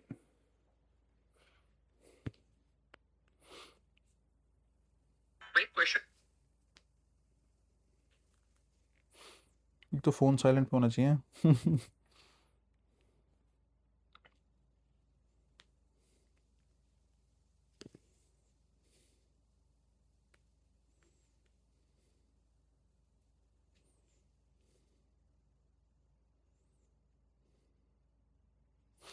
चले भाई, देखो अब मैं बताता हूँ, अब तुम रहने दो, बस हो गया जितना होना था। क्वेश्चन बढ़िया है यार, उसने थोड़ा तुम्हें इस वाले क्वेश्चन में फिर भी तुम्हें सोचने का थोड़ा दिया गया है कि तुम थोड़ा सा बुद्धि लगाओ, ऐसे काम नहीं चलेगा। कैसे, जरा देखो मैं बताता हूँ, सुनते रहना। द प्रिंसिपल एम्फेसाइज्ड, प्रिंसिपल साहब सब्जेक्ट हो गए, एम्फेसाइज उसकी वर्ब हो गई। एम्फेसाइज व्हाट, क्या एम्फेसाइज किया, ये उसका ऑब्जेक्ट हो जाएगा। एम्फेसाइज दैट, ठीक है। Principal emphasise that it was not only, it was not only क्या, a lack of funding for blah blah blah blah blah blah. अब देखो नॉट ओनली के बाद आ गया जो भी आया, लेकिन एक बात बताओ, ये इट आया सब्जेक्ट और वाज आ गई उसकी वर्ब। ये एम्फेसाइज का ऑब्जेक्ट हो जाएगा पूरा, उस बात से मुझे मतलब नहीं है, लेकिन ये जो दैट के बाद वाली कहानी आई है ये ऑब्जेक्ट बनेगी। क्या बनेगी? ऑब्जेक्ट बनेगी। दूसरी बात, इट सब्जेक्ट है, वाज उसकी वर्ब होगी, तो नॉट ओनली के बाद जो भी आ रहा है वो कॉम्प्लीमेंट है। इज एम आर वॉजवर के बाद जो शब्द आता है वो कॉम्प्लीमेंट होता है, और कॉम्प्लीमेंट सब्जेक्ट नहीं बनते, सब्जेक्ट जो है सब्जेक्ट ही बनेगा। कॉम्प्लीमेंट्स जो है वो नाउन प्रोनाउन एडजेक्टिव होते हैं, लेकिन वो सब्जेक्ट नहीं बनते। तो नॉट ओनली के बाद आ जाओ, हमारे बहुत ज्यादा चिंता की बात नहीं है। Not only lack of funding for proposition, ये उसका ऑब्जेक्ट हो गया साहब, बहुत बढ़िया। ठीक है, एक्टिविटीज दैट, अब देखो ये एक्टिविटीज है, इस एक्टिविटी के लिए फिर से आ गया दैट डिसहार्टेंड स्टूडेंट्स। ठीक है, जिसने स्टूडेंट को डिसहार्टन कर दिया साहब। बट लेकिन क्या? बट द इनकंसिस्टेंट सपोर्ट, किससे? From parents and faculty.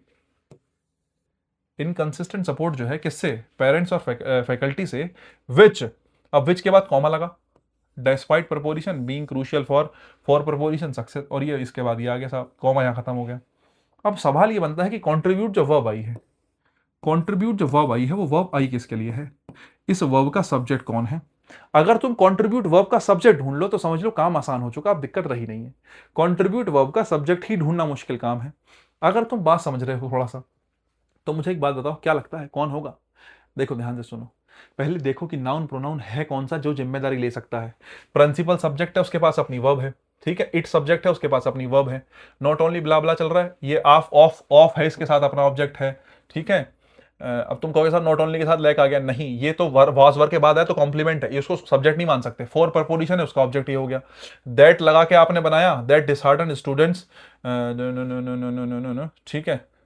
अच्छा ठीक है, अब आप कहो दैट के बाद डिसहार्टन स्टूडेंट्स जो है उसको सब्जेक्ट मान सकते हैं, 1% सोच सकते हो तुम, लेकिन आगे आगे चलो। एक्टिविटीज दैट डिसहार्टन स्टूडेंट्स, लेकिन नहीं, इसको भी नहीं मान सकते। एक्टिविटी के बारे में बताया गया, एक्टिविटी जिन्होंने स्टूडेंट्स को क्या कर दिया है? डिसहार्टन कर दिया है। तो एक्टिविटीज दैट डिसहार्टन स्टूडेंट्स, तो दैट सब्जेक्ट हो गया और डिसहार्टन उसकी वर्ब हो गई। तो तुम ये सोचो कि ये सब्जेक्ट बन जाएगा, नहीं, फिर से वही बात है, दैट डिसहार्टन वर्ब है, उसका सब्जेक्ट दैट है, रिलेटिव प्रोनाउन है दैट वहां पे। और डिसहार्टन का ऑब्जेक्ट कौन हो गया साहब? डिसहार्टन का ऑब्जेक्ट क्या हो गया? स्टूडेंट्स हो गया। तो सब्जेक्ट, वर्ब, उसका ऑब्जेक्ट, सब कुछ तो है तुम्हारे पास। आगे देखो, but the inconsistent support from parents and faculty, लेकिन बट आया कंजक्शन, बोले साहब बिल्कुल सही है। बट द इनकंसिस्टेंट सपोर्ट, ये हमारा सपोर्ट नाउन है, तो इनकंसिस्टेंट सपोर्ट ये हमारा नाउन है साहब, इसको सब्जेक्ट मान सकते हैं? बिल्कुल मान सकते हैं। बोले क्यों मान सकते हैं? क्योंकि कंजक्शन से पहले की बात एक है, कंजक्शन के बाद की बात एक हो सकती है। ठीक है, from the parents, support from the parents and faculty. अब फ्रॉम हो गई प्रपोजिशन, और उसका ऑब्जेक्ट क्या हो गया? Parents and faculty. तो ये हमारा ऑब्जेक्ट बन जाएगा, पेरेंट्स एंड फैकल्टी, ये हमारा क्या बन जाएगा? ऑब्जेक्ट बन जाएगा। तो केवल एक आदमी बचा, इनकंसिस्टेंट सपोर्ट। इनकंसिस्टेंट सपोर्ट अगर अकेला बचा तो साहब कॉन्ट्रीब्यूट है, कॉन्ट्रीब्यूट्स। इनकंसिस्टेंट सपोर्ट क्या करेगा? इनकंसिस्टेंट सपोर्ट क्या करेगा? कॉन्ट्रीब्यूट करेगा। Despite being crucial for success contributes to the decline in the overall participation rates. लेकिन नहीं, वो फिर वही ना, जो है क्रूशियल फॉर सक्सेस, जो पेरेंट्स और फैकल्टी सपोर्ट है, जिसने क्या किया है? डिक्लाइन इन द, और अच्छा, सपोर्ट के बावजूद भी उनको जो है डिक्लाइन हुआ है। तो फिर वही बात है, या तो विच को लेके चल लो, है ना, अगर विच को लेके चल लो, लेकिन उससे पहले फैकल्टी ही आया है, तो सही है। अगर आप इस नाउन को सिंगुलर लेके चलेंगे, या फिर आप यहां से फैकल्टी को भी उठाने की कोशिश करते हैं, या फिर आप विच को लेने की कोशिश करते हैं, अगर एक सेकंड के लिए तुम ये सोच रहे हो कि विच आया है, तो विच जो डब्ल्यू एच वर्ड है, किसी भी सिचुएशन में लेके चलो तुम, विच जो है डब्ल्यू एच वर्ड है, बोले जी डब्ल्यू एच वर्ड है, तो डब्ल्यू एच वर्ड का अपना कुछ होता नहीं है। डब्ल्यू एच वर्ड जो है हमेशा कैसे होते हैं साहब? जिस शब्द के साथ आए उसके जैसा प्रयोग होते हैं। डब्ल्यू एच वर्ड से पहले कौन आया? फैकल्टी आया साहब, तो वो वाली कहानी है। अगर आप सपोर्ट की बात करते हैं तो ये भी सिंगुलर है, अगर ये सिंगुलर है तो कॉन्ट्रीब्यूट है, कॉन्ट्रीब्यूट्स क्या आएगा? कॉन्ट्रीब्यूट्स आएगा। सेंटेंस खोल के बाद में थोड़ा समय लग गया, लेकिन हाँ, कुल मिला के तुम्हें एक बात समझ में आई होगी कि तुम्हें ध्यान रखना पड़ेगा सब्जेक्ट किसको बनाना है, किसको नहीं बनाना है। ऐसे काम नहीं चलेगा कि तुम कुछ भी सोच लो। तो ये बात तुम्हें क्लियर हो गई कि भाई सब्जेक्ट के हिसाब से वर्ब कैसी आएगी? सिंगुलर आएगी, कॉन्ट्रीब्यूट्स आएगा। ठीक है, और कॉन्ट्रीब्यूट्स आएगा तो तीसरा हमारा चौथा आंसर, चौथा आंसर। ठीक है साहब, क्या आएगा आंसर? चौथा हमारा आंसर बनेगा। ठीक है, इनकंसिस्टेंट सपोर्ट को सब्जेक्ट बना के उस हिसाब से आगे चलोगे। ठीक है, चलो आगे चल लो। नेक्स्ट देखो भाई, चौथा number, the proposal seeks to neither expand existing facilities nor hire additional staff.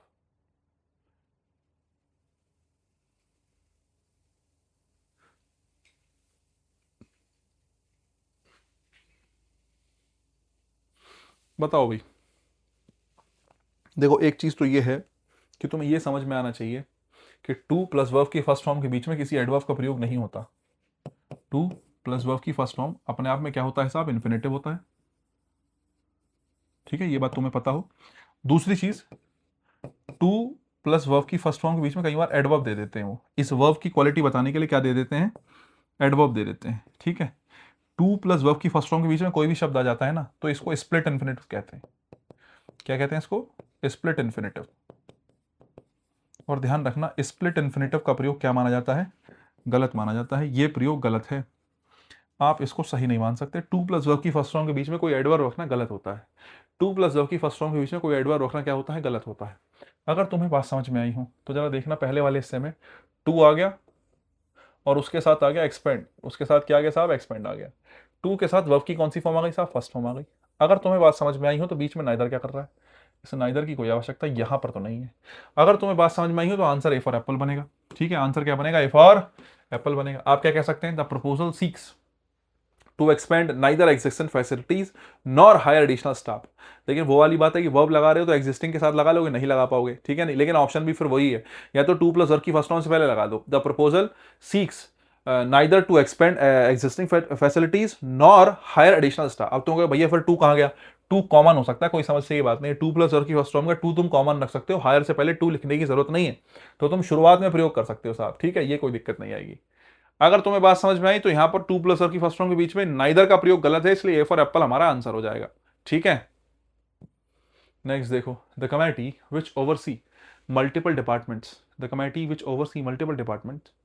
ठीक है साहब, अब देखो, अगर तुम इतना ही पढ़ के नहीं समझ पा रहे हो तो तुम्हें समझ में आना चाहिए, तो दिक्कत की बात है। मतलब मैं ये कह रहा हूँ, committee which, which W H word है, और मैं तुम्हें कई बार बता चुका हूं कि डब्ल्यू एच वर्ड्स का अपना कुछ नहीं होता। मैं तुमसे पूछूं डब्ल्यू एच वर्ड सिंगुलर होते हैं, प्लूरल होते हैं, नहीं होते हैं, कुछ नहीं होते हैं, ना ही डब्ल्यू एच वर्ड्स का अपना कोई जेंडर होता ही नहीं है।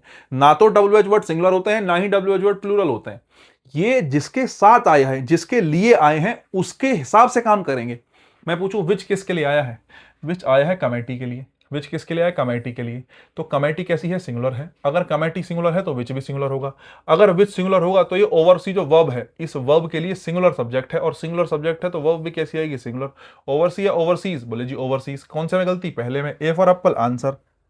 चलो साहब दूसरा 16 नंबर देखते हैं, द इमरजेंसी ऑफ न्यू, आगे आगे जो भी कह रखा है, ब्ला ब्ला ब्ला ब्ला ब्ला।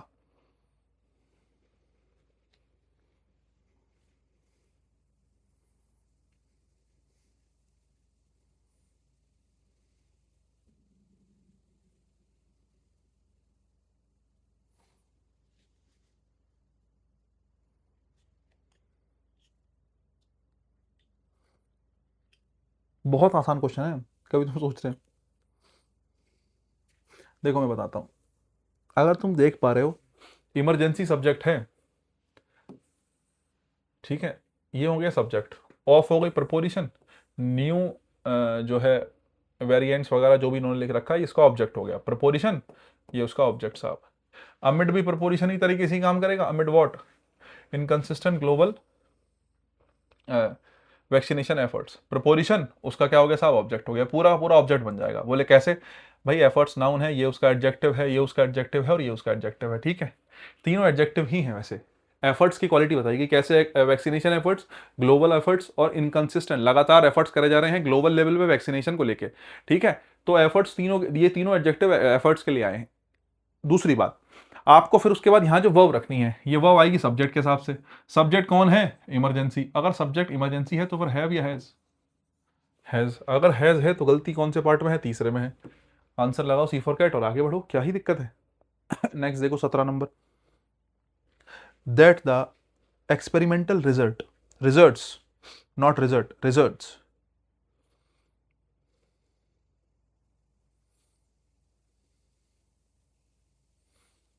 बढ़िया सेंटेंस, एक बार देखना जरा, थोड़ा कंफ्यूज करेगा तुम्हें बीच में आके वो। That the experimental results contradict prior findings and challenges established theories।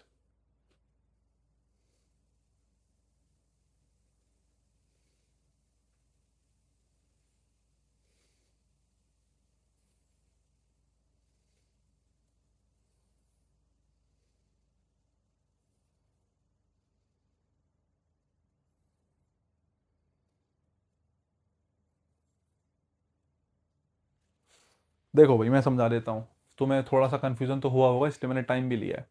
बता दूं, देखो मैं एक तो मैं आ जाता हूँ तो आधा बोर्ड तो मैं ही घेर लेता हूँ, मुझे ऐसा लगता है कई बार, चलो कोई बात नहीं। दैट द एक्सपेरिमेंटल रिजल्ट, ये देखो पता है क्या, दैट से क्लोज स्टार्ट हो रही है, उसने तुम्हें कंफ्यूज ही करा और कुछ नहीं करा। अगर तुम ये सोच रहे हो ना कि यहाँ सजेस्ट की जगह सजेस्ट के साथ ऐसा हटा दूं, तो गलती कर रहे हो। That the experimental results contradicts prior findings and challenges established theories, suggest the need for, ये कह रहा है, ये ध्यान रखना, दैट के साथ जो पूरी की पूरी क्लोज आई है वहां से लेके वहां तक की, ये जो पूरी क्लोज है ना, दैट से लेके यहां से यहां तक की, ये पूरी की पूरी क्लोज है। अब मैं तुम्हें एक बात समझाना चाह रहा हूं कि ये जो पूरी क्लोज है, अगर इस सेंटेंस को वैसे लिखता ना, it suggest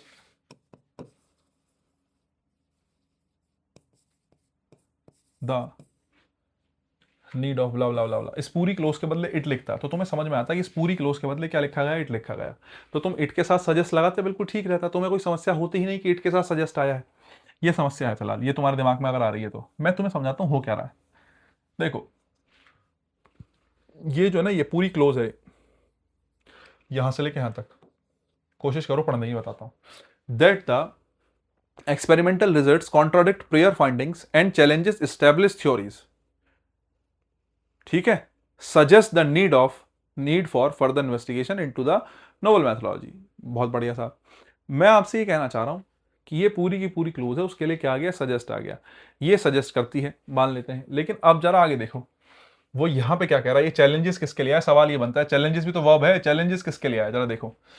that that conjunction हो गया साहब, दैट क्या हो गया, conjunction. The experimental results, the experimental results contradict, क्या करते हैं, एक्सपेरिमेंटल रिजल्ट कॉन्ट्राडिक्ट करते हैं। एक्सपेरिमेंटल रिजल्ट में रिजल्ट्स आया है तो ये प्लूरल है, सब्जेक्ट कैसा है, प्लूरल सब्जेक्ट है।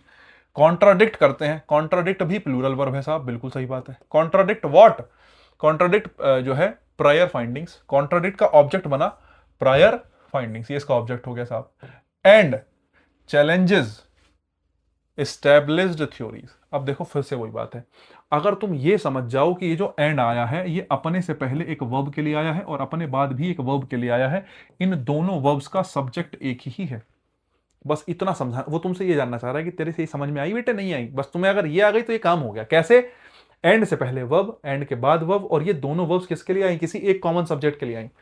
एक्सपेरिमेंटल रिजल्ट क्या करते हैं, कॉन्ट्राडिक्ट करते हैं, तो सब्जेक्ट प्लूरल है, सब्जेक्ट कैसा है, प्लूरल है, तो आपने पहली वर्ब प्लूरल रखी, plural verb contradict, result contradict करता है और चैलेंज करता है, तो इस रिजल्ट के लिए ही चैलेंज आया है।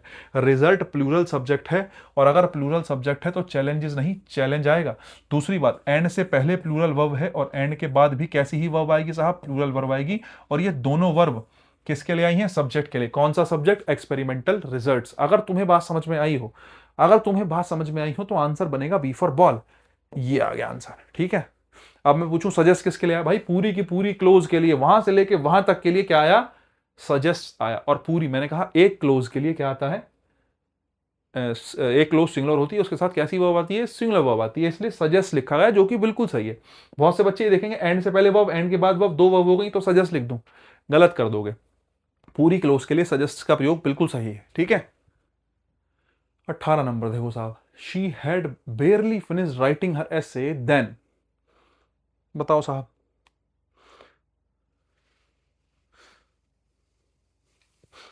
हम्म, एक बात बताओ, यहां पे तुमने देन लगाया,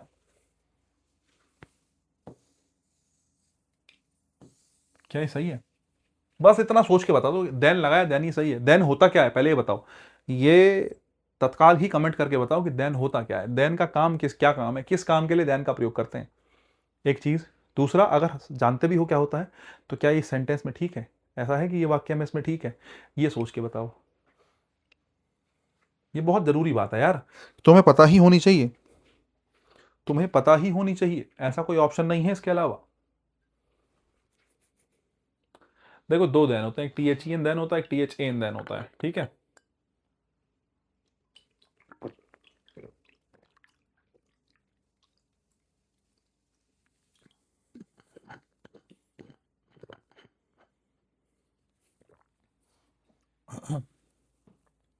देखो भाई, एक THEN होता है, एक THAN होता है साहब। बोले हाँ हाँ, तो जरा देखो, मैं तुम्हें ये कहना चाहता हूं, देन एडवर्ब ऑफ टाइम होता है, ठीक है, और than THAN, than conjunction of comparison, ठीक है, दोनों में फर्क है। THEN देन जो होता है ना, ये जाति से एडवर्ब होता है। मैं तुमसे पूछूं क्या है एडवर्ब है? THEN देन जो होता है ना, कंजक्शन होता है जाति से। अगर तुम्हें ये बात समझ में आए तो पहली बात तो तुम्हें ये समझना पड़ेगा, she had barely finish writing her essay then the power went out. आपके पास दो सेंटेंस है, या मैं कहूँ दो क्लोज है। ये वाला सेंटेंस, ये जो पहले वाली क्लोज है, मेन क्लोज है। पावर वेंट आउट कौन सी क्लोज है साहब? जो भी मानोगे, कोऑर्डिनेट सबऑर्डिनेट, वो तो कंजक्शन के हिसाब से डिसाइड हो जाएगी। या फिर तुम ऐसा समझ लो, तुम्हें क्लॉजेस समझ में नहीं आती। पहली बात तो तुम्हें क्लॉजेस समझ में आनी चाहिए। अगर तुम, फिर से वही बात, तुम अगर नए हो और तुम्हें क्लॉजेस समझ में नहीं आती, तो मैं धीरे धीरे बेसिक कुछ चीज़ें कराता चल रहा हूँ। एक प्लेलिस्ट होगी सेंटेंस की, सेंटेंस एंड इट्स टाइप की। दो क्लासेस हैं, खास करके दूसरी वाली sentence and it's type part 2, जाके देखो। क्लॉजेस का जो देखोगे, प्रेजेंट पास्ट फ्यूचर कैसे यूज करते हैं, तुम्हारा दिमाग थोड़ा खुलेगा। 1 घंटा 15 मिनट की क्लास है, लेकिन मजा आ जाएगा, ठीक है, देख लेना। मैं ये कहना चाह रहा हूँ, she had barely finish writing her essay then the power went out, ठीक है साहब। एक सेंटेंस ये है, एक सेंटेंस ये है। सिंपल भाषा में कहूँ तो दो सेंटेंस है, और दो सेंटेंस को जोड़ने के लिए साहब क्या आता है? कंजक्शन आता है। आपने THEN देन लगाया, जो कि एडवर्ब है, तो एक बात तो पक्की है कि ये THEN देन जो है वो गलत है, ये सही तो नहीं है, ठीक है। बोले भैया फिर THEN देन लगा दूं ना, THEN देन लगा दोगे तो बेटे कंपैरिजन दिखा दोगे, लेकिन तुलना हो भी रही है? ये बताओ, तुम तुलना की नहीं कर रहे हो बात, तुम कर रहे हो टाइम की।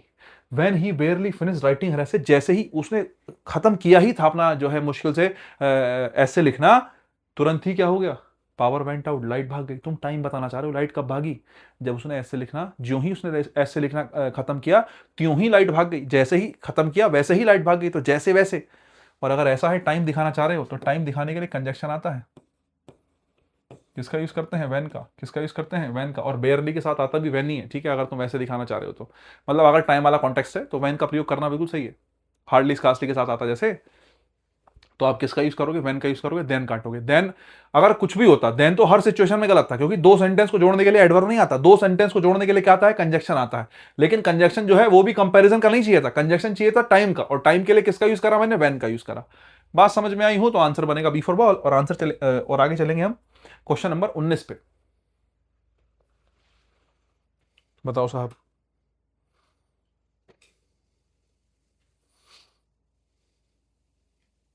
अब देखो वो वाली बात है, पता है, ये सबऑर्डिनेट क्लोज आ गई। अब मैं यहाँ सबऑर्डिनेट क्लोज खोल के बांधने लगूँ ना, तो मुझे खुद खराब लगेगा, क्योंकि कुछ बच्चे होंगे जिन्होंने पढ़ लिया होगा, और कुछ होंगे जो नए आए होंगे। अब मैं उनको बताऊंगा कि यहाँ चले जाओ, यहाँ चले जाओ, तो तुम्हारे बस की बात है नहीं। आधा बच्चा तो गायब हो जाता है, फिर उसको लगता है पता नहीं क्या हो गया यार, ये तो बड़ा मुश्किल काम है ना। लेकिन मेथड यही है, तुम्हें पता हो यार क्लॉजेस के बारे में।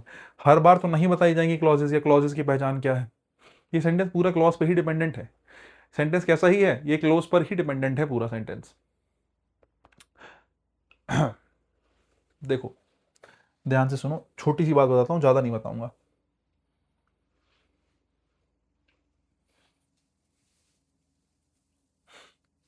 हमारे पास 3 टाइप की क्लॉजेस होती हैं। क्लॉजेस हमारे पास कितने टाइप की होती हैं? 3 clauses. Main close, coordinate close, और एक होती है सबऑर्डिनेट क्लोज, ठीक है। मेन क्लोज जिसमें कोई कंजक्शन नहीं आता, या जिसके साथ कंजक्शन की आवश्यकता नहीं होती। कोऑर्डिनेट क्लोज जिसके साथ क्या आता है? फैन बॉयज आता है। क्या आता है? Fan boys. फैन बॉयज मतलब F से 4 कंजक्शन तुम्हें मिल जाए, एंड मिल जाए, तुम्हें कंजक्शन नॉर मिल जाए, तुम्हें कंजक्शन बट मिल जाए, तुम्हें कंजक्शन और मिल जाए, तुम्हें कंजक्शन कहीं येट मिल जाए, और तुम्हें कंजक्शन कहीं सो मिल जाए।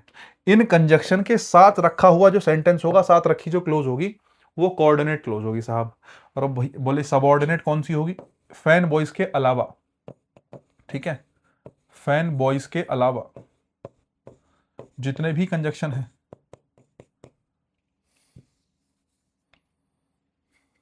फैन बॉयज के अलावा सभी कंजक्शन,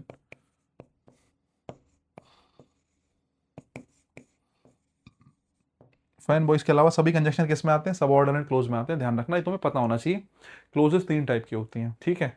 उसके बाद मैं तुम्हें ये बताना चाहता हूं, अगर तुम ना जानते हो, अगर तुम ना जानते हो, तो जो सबऑर्डिनेट क्लोज होती है, जैसे तुमने कहीं मेन क्लोज लिख रखी है जिसमें कंजक्शन नहीं है, और यहाँ पर तुमने सबऑर्डिनेट कंजक्शन लिख रखा है, अगर यहाँ सबऑर्डिनेट कंजक्शन है तो ये वाली जो क्लोज होगी ये कौन सी क्लोज होगी? सबऑर्डिनेट क्लोज होगी।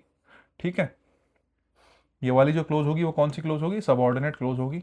और सबऑर्डिनेट क्लोज में कभी भी विल या फिर शेल या फिर इनका पास्ट आ जाए, विल या शेल आ जाए, या फिर इनका क्या आ जाए? पास्ट आ जाए, विल शेल आ जाए, या फिर वुड शुड आ जाए, या फिर मॉडल्स ही आ जाए। ठीक है, विल शेल वुड शुड का प्रयोग इनके साथ जनरली गलत होता है ना, हालांकि शुड आ जाता है, शुड आ जाता है, एक एक सिचुएशन होती है ऐसी। कुल मिला के विल शेल वुड शुड कहीं मिल जाए इन जनरल अगर, तो सबऑर्डिनेट क्लोज के साथ विल शेल वुड शुड का प्रयोग करना गलत है। सबऑर्डिनेट क्लोज के साथ जो सबऑर्डिनेट क्लोज होती है उसके साथ विल शेल का प्रयोग करना गलत है। विल शेल का प्रयोग करना यहाँ करो, विल शेल का प्रयोग करना यहाँ करो। बोले भैया ये क्या बात हुई, जरा देखो, तुमने कंडीशनल सेंटेंस पढ़े थोड़े बहुत, उसमें हम क्या पढ़ते हैं? कंडीशनल सेंटेंस में हम क्या पढ़ते हैं बताओ? कंडीशनल सेंटेंस में पढ़ते हैं कि इफ के साथ जहां इफ आया उसके साथ वर्ब की फर्स्ट फॉर्म आती है, और अगले वाले हिस्से में विल प्लस वर्ब की फर्स्ट फॉर्म आती है। जरा देखना इफ कैसा कंजक्शन है? सबऑर्डिनेट कंजक्शन ही तो है। और यही कारण है कि सबऑर्डिनेट इफ जो है वो सबऑर्डिनेट कंजक्शन है, और इसी वजह से इसके साथ वाले हिस्से में वर्ब की फर्स्ट फॉर्म आती है, विल शेल नहीं आता। तुम्हें क्या लगता है ये वर्ब की फर्स्ट फॉर्म प्रेजेंट को दिखा रही होगी? ये भी फ्यूचर है गाइस।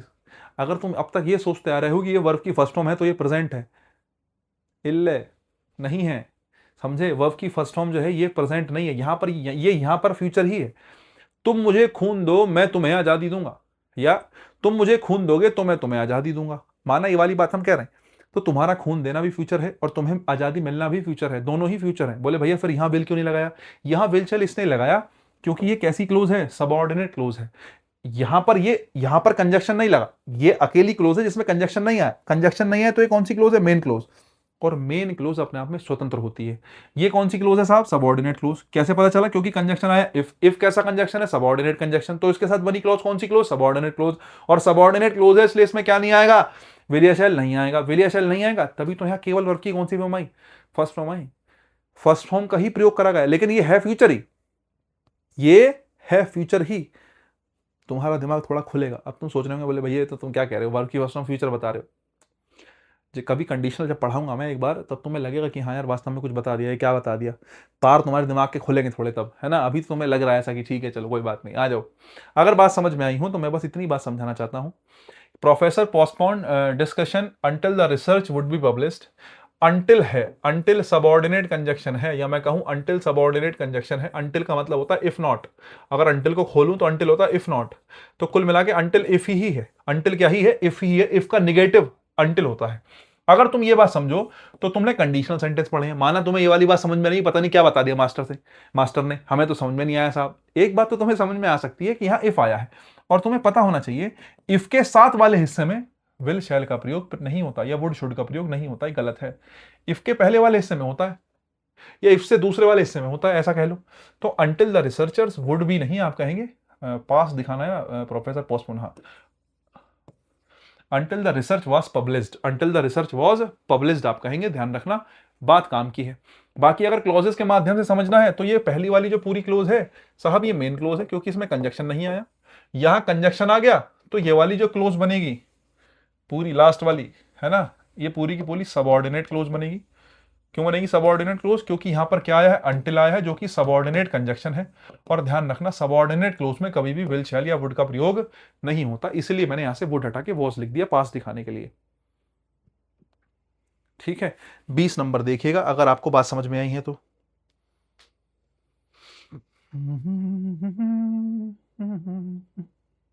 वर्शी टू हैव नॉन,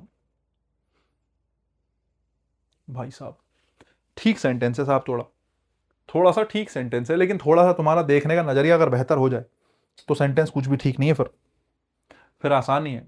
थोड़ा सा तुम सोच पाओ बस इसको सोच के, थोड़ा कंडीशनल सेंटेंस तुम्हारे दिमाग में है तो काम चले। है कंडीशनल का ही सेंटेंस, तुमसे कंडीशनल का ही सेंटेंस पूछा है, बहुत ज्यादा कुछ अलग नहीं है इसमें, कभी तुम सोचो। Were she to have known about the danger blah blah blah blah blah. बताओ साहब, देखो काम की बात बता दूं, पहले भी बता चुका हूं, फिर से बता दे रहा हूं। यहां पर है might have taken, might have taken, और यहाँ पे सब्जेक्ट से पहले क्या लिखा है, वर। सब्जेक्ट से पहले क्या लिखा है, वर।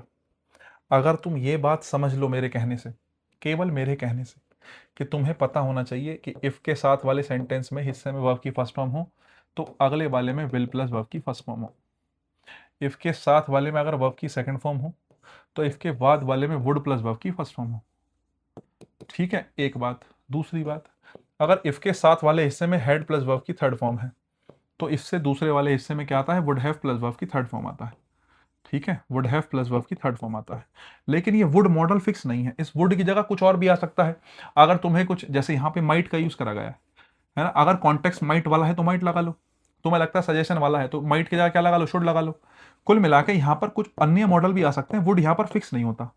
वुड यहाँ पर ऐसा नहीं कि फिक्स है कि वुड ही आएगा, वुड की जगह माइट भी आ सकता है, शुड भी आ सकता है, कुछ भी आ सकता है, डिपेंड्स ऑन द सिचुएशन। एक बात, अगर तुम्हें बात समझ में आई तो तुम्हें यह समझ में आना चाहिए कि माइट हैव सब्जेक्ट आया, तुम्हें समझ में आना चाहिए might have taken, subject plus might have taken, यहां पर ये जो है डेंजर, यहाँ पे कॉमा और आगे सेंटेंस हमारा ऐसे बन गया। मैं तुमसे ये कहना चाह रहा हूं कि तुम्हें ये माइट हैव टेकन को देख के ये बात समझनी चाहिए कि कहीं ये सेंटेंस ऐसा तो नहीं कि कहीं ये सेंटेंस ये वाली स्ट्रक्चर का सेंटेंस हो कि अगले हिस्से में if plus head plus verb की थर्ड फॉर्म आया हो। तो तुम्हें लगेगा देख के कि भैया यहाँ तो वर आया है, यहाँ तो क्या आया है, वर आया है। तो मैं तुम्हें फिर से एक बात बताता हूँ, कई बार क्या होता है, जैसे हमारे पास एक स्ट्रक्चर होती है, if plus subject plus verb, है ना, प्लस एंड सो ऑन, और आगे आपका वो सेंटेंस बनेगा और उसमें फिर से क्या होगा, सब्जेक्ट आया होगा प्लस वुड प्लस वर्ब की फर्स्ट फॉर्म। कंडीशनल सेंटेंस की स्ट्रक्चर यही होती है इन जनरल। कंडीशनल सेंटेंस की स्ट्रक्चर आपको पता होनी चाहिए थोड़ी बहुत, अगर पता हो तो। मैं आपसे कहना चाहता हूं, ये जो वर है और ये जो इफ है, इसको लिखने का एक तरीका होता है। हम इसको ऐसे भी लिख सकते हैं साहब, हम इसको लिख सकते हैं वर plus subject plus and so on, और उसके बाद फिर से ये सब कुछ सेम, क्या, subject plus would plus verb की फर्स्ट फॉर्म। ये मैंडेटरी है, वुड प्लस वर्ब की फर्स्ट फॉर्म साहब। मैं तुम्हें ये कहना चाहता हूं, ये जो वर लिखा गया है ये इस तरीके से लिखा गया है, वर को और इफ को मिलाकर क्या लिख दिया आपने, वर लिख दिया। वर को और इफ को मिलाकर क्या लिख दिया, वर लिख दिया। सेम सिचुएशन एक और बनती है, क्या, कंडीशनल सेंटेंस थोड़े बहुत अगर आप जानते हो तो आपको ये पता हो कि इफ के साथ अगर सब्जेक्ट आया है प्लस हेड प्लस वर्ब की थर्ड फॉर्म आई है, सब्जेक्ट आया है इफ के साथ प्लस हेड प्लस वर्ब की थर्ड फॉर्म आई है, और एंड सो ऑन कुछ आगे चीजें आई हैं, कॉमा, तो तुम्हें ये भी पता हो कि अगले वाले हिस्से में subject plus would have plus verb की थर्ड फॉर्म होगा। Subject plus would have plus verb की कौन सी फॉर्म, थर्ड फॉर्म। अब वुड की जगह यहां पर माइट आया, उस बात से दिक्कत नहीं है, टेंशन ना लेना।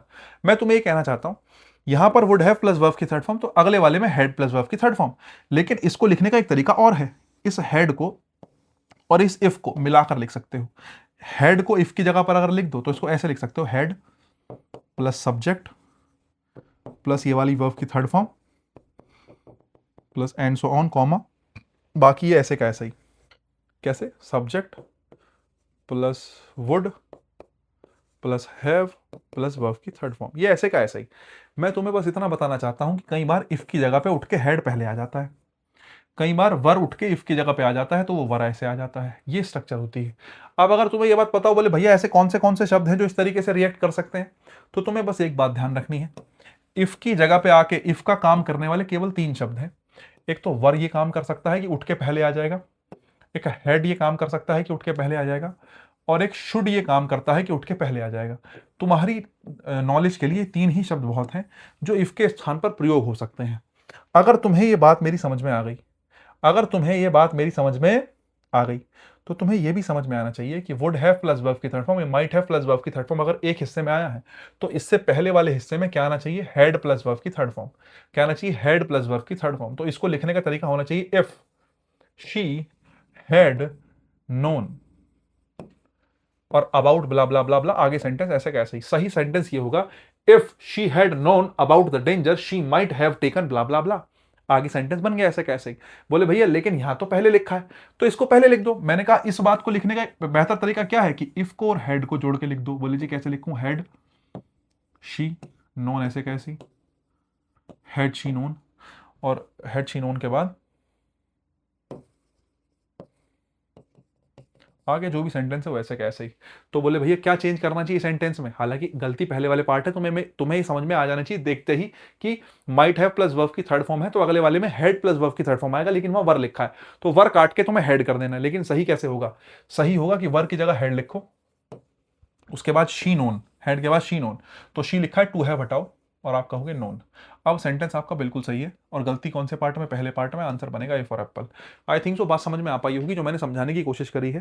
थोड़ा सा मैंने टाइम ले लिया, उसके लिए माफी चाहते हैं साहब। देखो मेरे साथ लगता तो है ही टाइम यार, मैं भाग भाग के काम नहीं करा सकता, भाग भाग मतलब करा तो सकता हूँ, ऐसी बात नहीं है, लेकिन हाँ उसके लिए सिचुएशन होनी चाहिए यार। मुझे पहले पता तो हो कि तुम कैसे बच्चे हो कैसे बच्चे नहीं हो।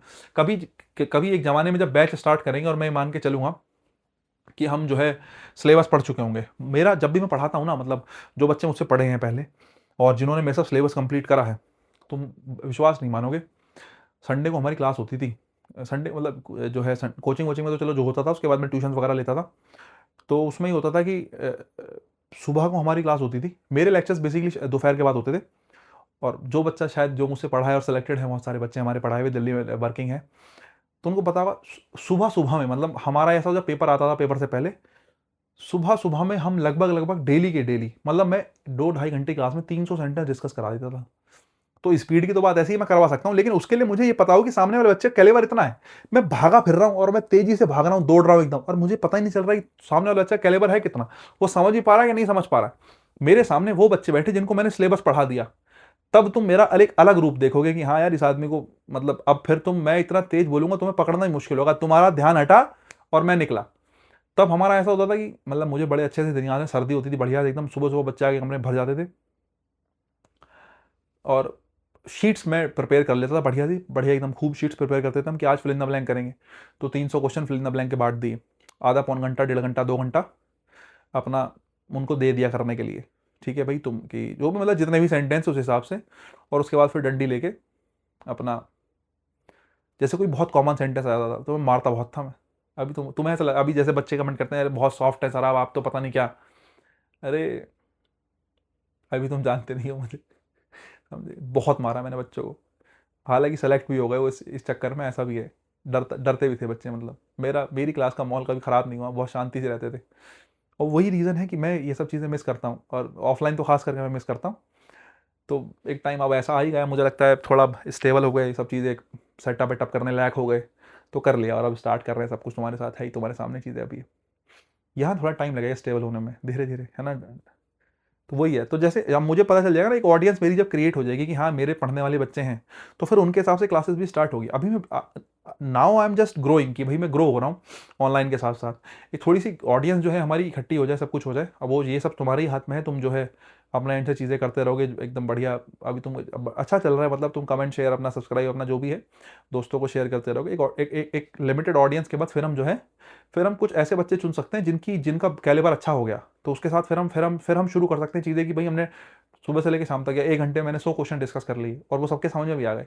लेकिन डिपेंड्स ऑन द सिचुएशन कि सामने वाला बच्चा इतना एक्सेप्ट तो कर पाए, इतना भर तो पाए, मैं समझाने चल दूं कि यार पता नहीं क्या हो गया, ये तो भाई मेरे समझ में ही नहीं आया, ये बड़ी दिक्कत हो गई।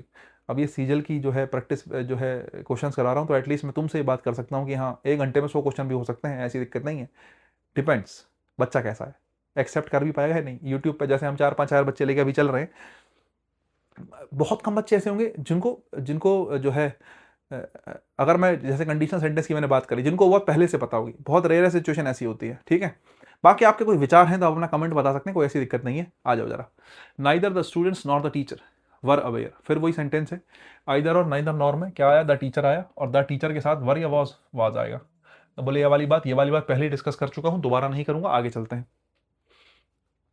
The new algorithm design to process vast amount of data. ठीक है साहब, प्रोमिस 22 नंबर बताओ साहब। promises to revolutionize our approach to analytics, ठीक है, but it also raises concern, ये पहला क्वेश्चन है जो कंफ्यूजिंग वर्ब से है, पहला क्वेश्चन है जो कंफ्यूजिंग वर्ब से है। ठीक है, राइज और रेज, राइज का मतलब होता है साहब उगना, उठना। ठीक है,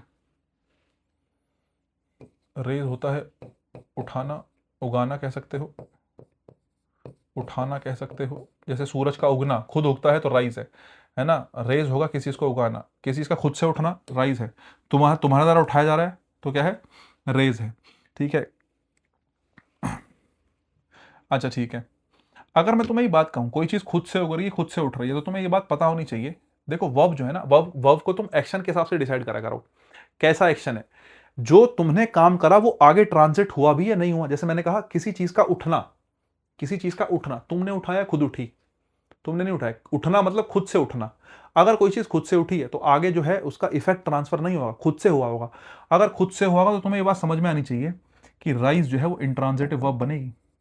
तुम मीनिंग से ही क्लियर कर सकते हो, उठना खुद से हुआ, उठाना, उठाना, उठा नहीं उठाया, और उठाना है तो ये कैसी वर्ब होगी, ट्रांजिटिव वर्ब होगी। तो ये कैसी वर्ब होगी, ट्रांजिटिव। ये कैसी होगी, इंट्रांजिटिव। समझने की बात है। The sun raises in the east, the sun rises in the east. सूरज जो है वो उगता है, उगाता है, सूरज उगता है, और सूरज खुद उगता है, तुमने कुछ नहीं करा, तुमने कुछ नहीं करा, खुद उगता है, इंट्रांजिटिव है। ठीक है, लेकिन तुमने कोई चीज उगाई, तुमने कोई चीज उठाई, ठीक है नहीं, तो उठाया उगाया तुमने करा, किसने करा, तुमने करा, तो तुमने क्या करा, तो उसमें फिर वही बात है कि ट्रांजिटिव बनेगी वर्ब। कुल मिलाकर मैं एक कॉन्टेक्स्ट देने की कोशिश कर रहा था। समझने की बात यह है कि भाई राइज तुम्हें याद होना चाहिए। वैसे तो मैं मीनिंग मैं समझाने की कोशिश भली कर रहा था। राइज जो है वो इंट्रांजिटिव वर्ब होती है, और राइज वर्ब के बाद ऑब्जेक्ट आना गलत है। राइज वर्ब के बाद क्या आना गलत है साहब, ऑब्जेक्ट आना गलत है। अगर राइज के साथ ऑब्जेक्ट लिखा है गलत है। हाँ, अगर रेज के साथ ऑब्जेक्ट लिखा है तो बिल्कुल सही है। क्यों सही है साहब, क्योंकि रेज ट्रांजिटिव वर्ब होती है, अपने साथ ऑब्जेक्ट लेगी।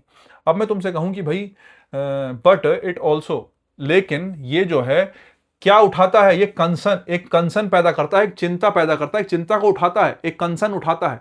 कंसर्न खुद नहीं उठेगा, कंसर्न उठाया जाएगा। ये एक बहुत इंपॉर्टेंट कंसर्न है जिसको हम उठाते हैं आपके सामने, मीटिंग के सामने। तो कंसर्न उठाया जाएगा। अगर उठाया जाएगा तो कंसर्न है साहब नाउन, और ये हमारी वर्ब है। अगर आपको नाउन मतलब फिलहाल क्या, ऑब्जेक्ट। अगर आपको ऑब्जेक्ट देना है तो वर्ब जो ऑब्जेक्ट है वो कैसी वर्ब ले पाएगी, ट्रांजिटिव वर्ब ही ऑब्जेक्ट ले पाएगी। मतलब यहां पर ट्रांजिटिव वर्ब चाहिए। अगर ट्रांजिटिव चाहिए तो राइज या रेज, रेज। और इट है तो इट के हिसाब से रेज या raises, raises. It also raises concern. ठीक है, तुम्हें समझ में आनी चाहिए बात। बाकी फॉर्म्स जो है, जो राइज और रेज की फॉर्म्स बनती हैं उसका भी तुम्हें पता होना चाहिए, बहुत कॉमन सी चीज़ है। ठीक है, चाहो तो कमेंट करके बता सकते हो दोनों की फॉर्म्स।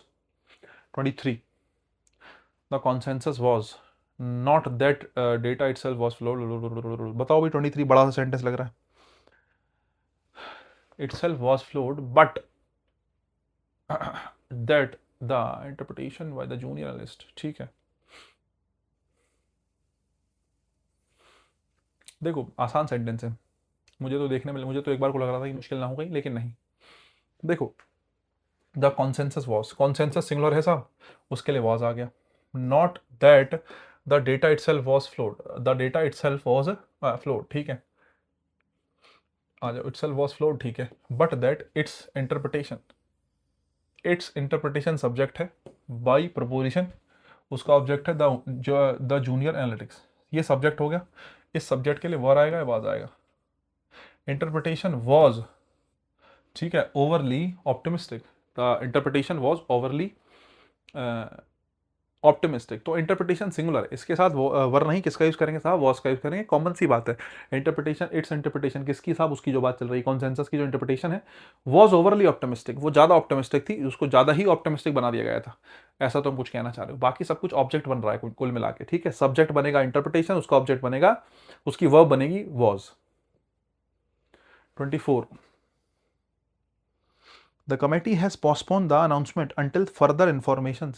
वही एक चीज तुम्हें पता हो, इन्फॉर्मेशन नाम की कोई चीज ही नहीं होती है, केवल इन्फॉर्मेशन होता है। इन्फॉर्मेशन अनकाउंटेबल नाउन है, इन्फॉर्मेशन अनकाउंटेबल नाउन है, और अनकाउंटेबल नाउन के साथ 4 बातें याद रखी जाती हैं।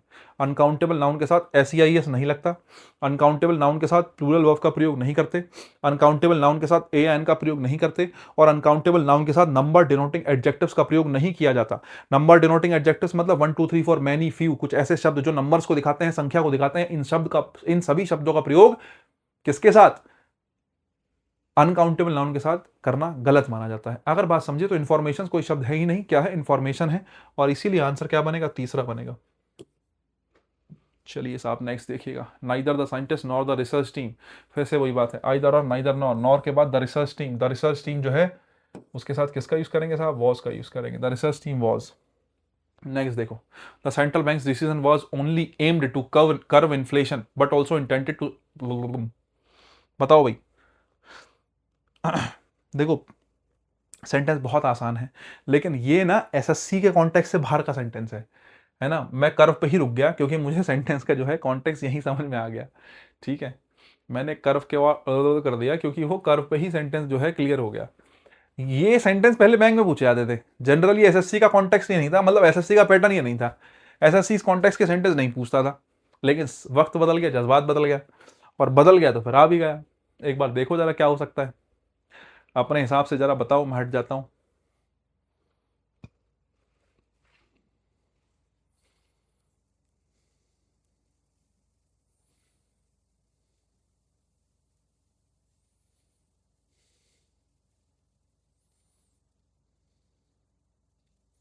देखो मैं ही बता देता हूं, अगर तुम समझ पा रहे हो तो। देखो ये कर्व नहीं आएगा,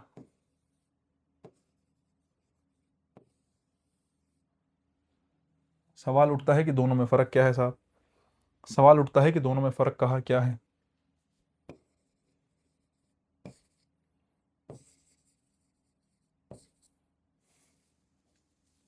देखो अगर मैं मोड़ की बात करता हूं, है ना, कोई मोड़ है, किसी चीज को मोड़ने की बात कर रहे हो तो कर्व है, किसी चीज को रोकने की बात कर रहे हो, है ना, रेस्ट्रेन करने की बात कर रहे हो किसी चीज को, तो ये कर्व है। दोनों में फर्क है साहब, दोनों की मीनिंग अलग अलग है ना। जैसे इन्फ्लेशन है, इन्फ्लेशन को मोड़ने की कोशिश करेंगे, इन्फ्लेशन को रोकने की कोशिश करेंगे, इन्फ्लेशन को रोकने की कोशिश करेंगे तो CORB कर्व होगा, रोकना। लेकिन अगर सड़क पे जा रहे हो कोई मोड़ आ गया तो वो रोकना नहीं है, वो कर्व क्या है, मोड़ है, वो कर्व क्या है, मोड़ है। तो दोनों की स्पेलिंग्स में फर्क है।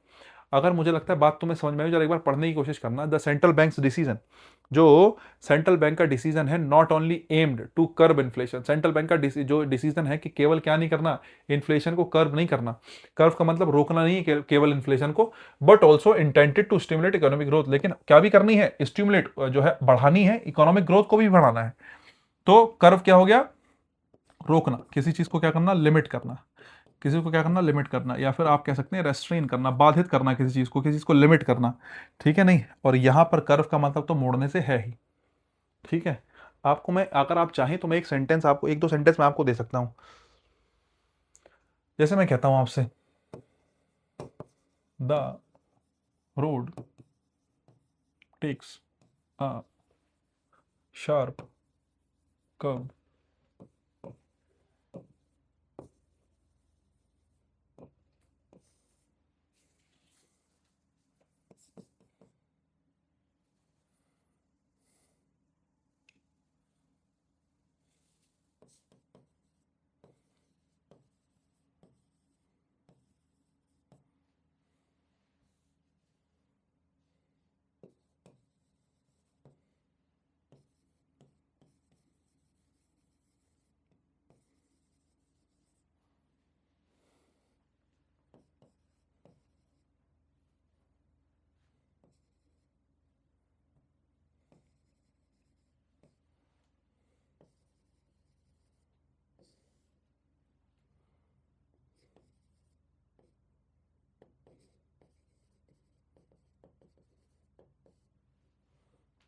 2 सेंटेंस है, जरा एक बार बताना यार देख के, अगर तुम्हें समझ में आ रही हो बात तो।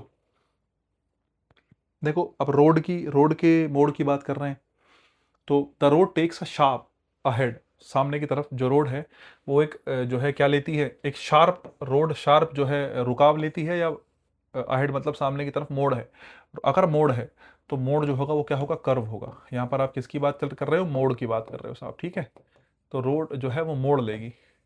उसके अलावा government is trying hard to curve the inflation, महंगाई को गवर्नमेंट क्या करने की कोशिश कर रही है, कर्व करने की। महंगाई को कर्व करने का मतलब क्या है, महंगाई को नियंत्रित करना, महंगाई को क्या करना, नियंत्रित करना, रोकना, ठीक है।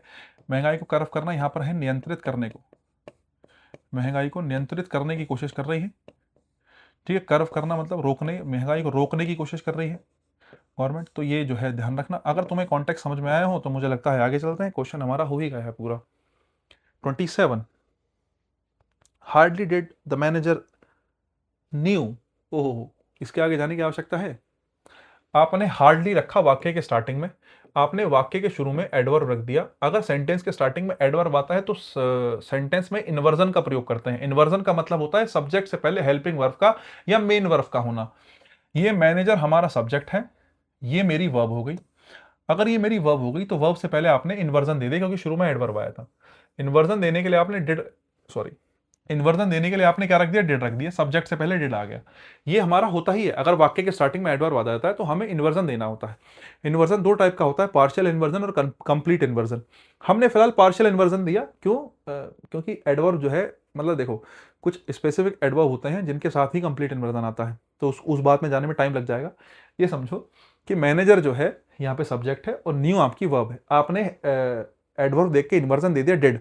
जैसे ही आपने डिड शुरू में रख दिया तो न्यू आएगा या नो आएगा, बताओ? अरे न्यू या नो, क्या आएगा? नो आएगा। क्यों आएगा नो? अरे जब आपने डिड रख दिया, सेकंड फॉर्म उसकी बना दी, तो फिर यहाँ पर वर्ब की कौन सी फॉर्म आएगी? फर्स्ट फॉर्म आएगी, सीधी सी बात है। डू या डस के साथ फर्स्ट फॉर्म आती है, डिड के साथ वर्ब की फर्स्ट फॉर्म आती है। अगर डिड नहीं आए तो सेकंड फॉर्म आएगी, सिंपल सी बात है। अगर बात समझ में आई तो ए फॉर एप्पल आंसर हो जाएगा साहब। 27 का आंसर ए फॉर एप्पल हो गया। 28 देखो, what we need right now are a strong leader. फिर से वही बात, अब मैं समझा के आ गया हूं। what to eat is not decided, या where to go is not decided. what we need right now, हमें किस चीज की आवश्यकता है? a strong leader। किसकी आवश्यकता है? एक स्ट्रॉन्ग लीडर की, ठीक है। तो अगर मैं आपसे कहूं कि क्लोज को लेके चल रहे हो तो आर लगाओगे, इज लगाओगे? क्या लगाओगे? इज लगाओगे? क्या लगाओगे? इज लगाओगे। what we need right now is a strong leader, ठीक है, is a strong leader। वैसे सब्जेक्ट तुम स्ट्रॉन्ग लीडर को ही बना सकते हो, ऐसी दिक्कत नहीं है। A strong leader is what we need now, a strong leader is what we need now. जो हमें अभी चाहिए वो क्या चाहिए? स्ट्रॉन्ग लीडर चाहिए। कहने का मतलब यही है। कुल मिला के किसी को भी तुम सब्जेक्ट अगर इसको घुमा के भी लिखते हो तो भी एक ही बात है, क्योंकि दोनों एक दूसरे के कॉम्प्लीमेंट है। और वर्ब जो है सिंगुलर बनेगी, और सिंगुलर बनेगी तो आंसर बनेगा बी फॉर बॉल में। आगे चलते हैं। द न्यू रिसर्च जो है facility is equipped with advance instruments, ठीक है साहब, मान लेते हैं। दैट अलाउज साइंटिस्ट, देखो ज़्यादा टाइम लूंगा नहीं क्योंकि बहुत आसान सेंटेंस है। इंस्ट्रूमेंट्स, मैंने आपसे कहा जो WH वर्ड होते हैं या कोई और रिलेटिव प्रोनाउन होता है दैट है। मैं तुमसे कहूँ दैट सिंगुलर या प्लूरल, अरे दैट ना तो सिंगुलर ना प्लूरल, जिसके लिए आया वो है। दैट किसके लिए आया? कई बार जो रिलेटिव प्रोनाउंस होते हैं, दैट हो गया, हु हो गया, हुम हो गया, विच हो गया, है ना, व्हाट हो गया, ये जो है रिलेटिव प्रोनाउन होते हैं कई बार सेंटेंस के बीच में, तो ये सब्जेक्ट ऑब्जेक्ट का भी काम करते हैं। दैट यहाँ पे कंजक्शन बना है, दैट सेंटेंस में कंजक्शन बना है और साथ में सब्जेक्ट बना है, तो दो काम कर रहा है, कंजक्शन और सब्जेक्ट का। उसके अलावा मैं पूछूं दैट आया किसके लिए? दैट आया इंस्ट्रूमेंट्स के लिए। और इंस्ट्रूमेंट भाई साहब एक है, एक से ज्यादा है? एक से ज्यादा है। अब दैट के साथ इंस्ट्रूमेंट, दैट से पहले इंस्ट्रूमेंट्स आया और इंस्ट्रूमेंट एक से ज्यादा है। अगर ये एक से ज्यादा है मतलब ये प्लूरल, तो दैट को भी प्लूरल मानना पड़ेगा। कहने का मतलब ये अलाउ जो वर्ब है इसका सब्जेक्ट है दैट, दैट यहां पर प्लूरल है। क्यों प्लूरल है? क्योंकि ये इंस्ट्रूमेंट्स के लिए है, इंस्ट्रूमेंट प्लूरल तो दैट भी प्लूरल। अगर दैट प्लूरल तो अलाउज या अलाउ, क्या कहेंगे आप? अलाउ कहेंगे। अलाउज का एस हटा देंगे, अलाउ कर देंगे, प्लूरल वर्ब का यूज करेंगे, आंसर बनेगा सी फॉर कैट। बात समझ में आई हो तो फिर आगे चलते हैं। 30 नंबर देखेगा।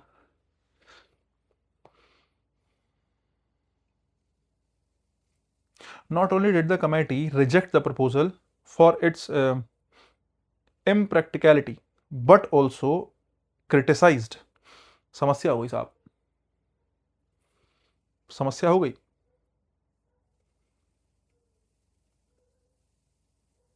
देखो, नॉट ओनली के साथ तो तुमने डिड रख दिया, नॉट ओनली के साथ तुमने इन्वर्जन रख दिया, बट ऑल्सो के साथ रखा नहीं है। वही है ना कोरिलेशन जो मैं तुम्हें शुरू से बताता आया हूं। नॉट ओनली आया आया, आपने रखा नॉट ओनली सब्जेक्ट के साथ और सब्जेक्ट से पहले रखा डिड, तो नॉट ओनली की जब बट ऑल्सो आएगा तो उसको भी सेम पेयर चाहिए। बट ऑल्सो, तुमने बट ऑल्सो के साथ वर्ब रख दी, तो मुझे बताओ सही करा गलत करा? गलत ही करा। अब तुम सोचो वहां हेल्पिंग वर्ब रखी है, ना ना ना, इतना नहीं सोचना है। वो कॉन्टेक्स्ट ध्यान रखना पड़ेगा तुम्हें। कैसे? आप कहोगे not only did the committee reject the proposal for its impracticality but also criticise आया ना, तो आप कहेंगे but also did it criticised. Committee के लिए क्या आ गया? इट आ गया, मैंने सब्जेक्ट फिर से रख दिया इट। क्रिटिसाइज सेकंड फॉर्म थी तो उसके लिए मैंने डिड रख दिया, तो बट ऑल्सो को डिड इट रखने से but also did it criticise the team blah blah blah blah blah blah और लास्ट में फुल स्टॉप। ये ऐसे होना चाहिए सेंटेंस। बट ऑल्सो के बाद ये आना चाहिए, बट ऑल्सो के बाद ये आना चाहिए, but also did it criticise the team. इस तरीके से सेंटेंस ठीक होगा, कोरिलेशन ठीक होगा। जरा देखना, ये हो गया कोरिलेशन। नॉट ओनली का कोरिलेशन सब्जेक्ट के साथ बन रहा है फिलहाल। किसके साथ बन रहा है? सब्जेक्ट के। तो तुम्हें भी किसके साथ बनाना पड़ेगा? सब्जेक्ट के साथ। तो सब्जेक्ट तुम्हें इट रखना पड़ेगा। अब बोले भैया तुमने डिड क्यों रखा? डिड इसलिए रखा क्योंकि शुरू में इन्वर्जन था। तुम चाहो तो डिड बाद में भी रख लो, लेकिन रखना तुम्हें सब्जेक्ट ही पड़ेगा। But also it criticise the team, ये ठीक है। तुम सोच रहे हो बोले भैया डिड हटा दूं, अगर हटा लो, मगर बढ़िया यही है इन्वर्जन और इन्वर्जन का प्रयोग और इन्वर्जन का ना प्रयोग। कभी भी तुम्हें दो ऑप्शन चुनने हो, हमेशा उसकी तरफ जाओ जब इन्वर्जन का प्रयोग हो रहा हो। इन्वर्जन जब आप प्रयोग करते हैं, कभी भी आप हेल्पिंग का पहले रखते हैं, तो वो बात को एम्फेसाइज करके कहता है, जोर देकर कहता है। तो बात को जोर देकर कहने के लिए किसका प्रयोग करते हैं साहब? इन्वर्जन का ही प्रयोग करते हैं। इन्वर्जन आता ही बात को अपनी जोर देकर कहने के लिए, बात को स्पेसिफाई कराने के लिए। इसलिए हमेशा इन्वर्जन का प्रयोग बेहतर होता है। आप चाहो तो but also it criticise the team भी लिख सकते हो, लेकिन सबसे बेहतर ऑप्शन यही है। ठीक है, अगर बात समझ में आई हो तो गलती कौन से पार्ट में है साहब? दूसरे में। बी फॉर बॉल आंसर है। आगे चलते हैं। 31 बताइए। The fisherman caught many fishes. The fisherman caught many fishes. अब समझने की बात यह है, समझने की बात यह है कि भाई फिश जो है, ठीक है, फिश, फिश का सिंगुलर भी फिश होता है, फिश का प्लूरल भी क्या ही होता है? फिश ही होता है। एक बात तो ये रही, है ना। लेकिन अगर फिश का मतलब काइंड्स ऑफ या टाइप्स ऑफ से हो, फिश का मतलब किससे हो? काइंड्स ऑफ या फिर टाइप्स ऑफ, एक ही बात है।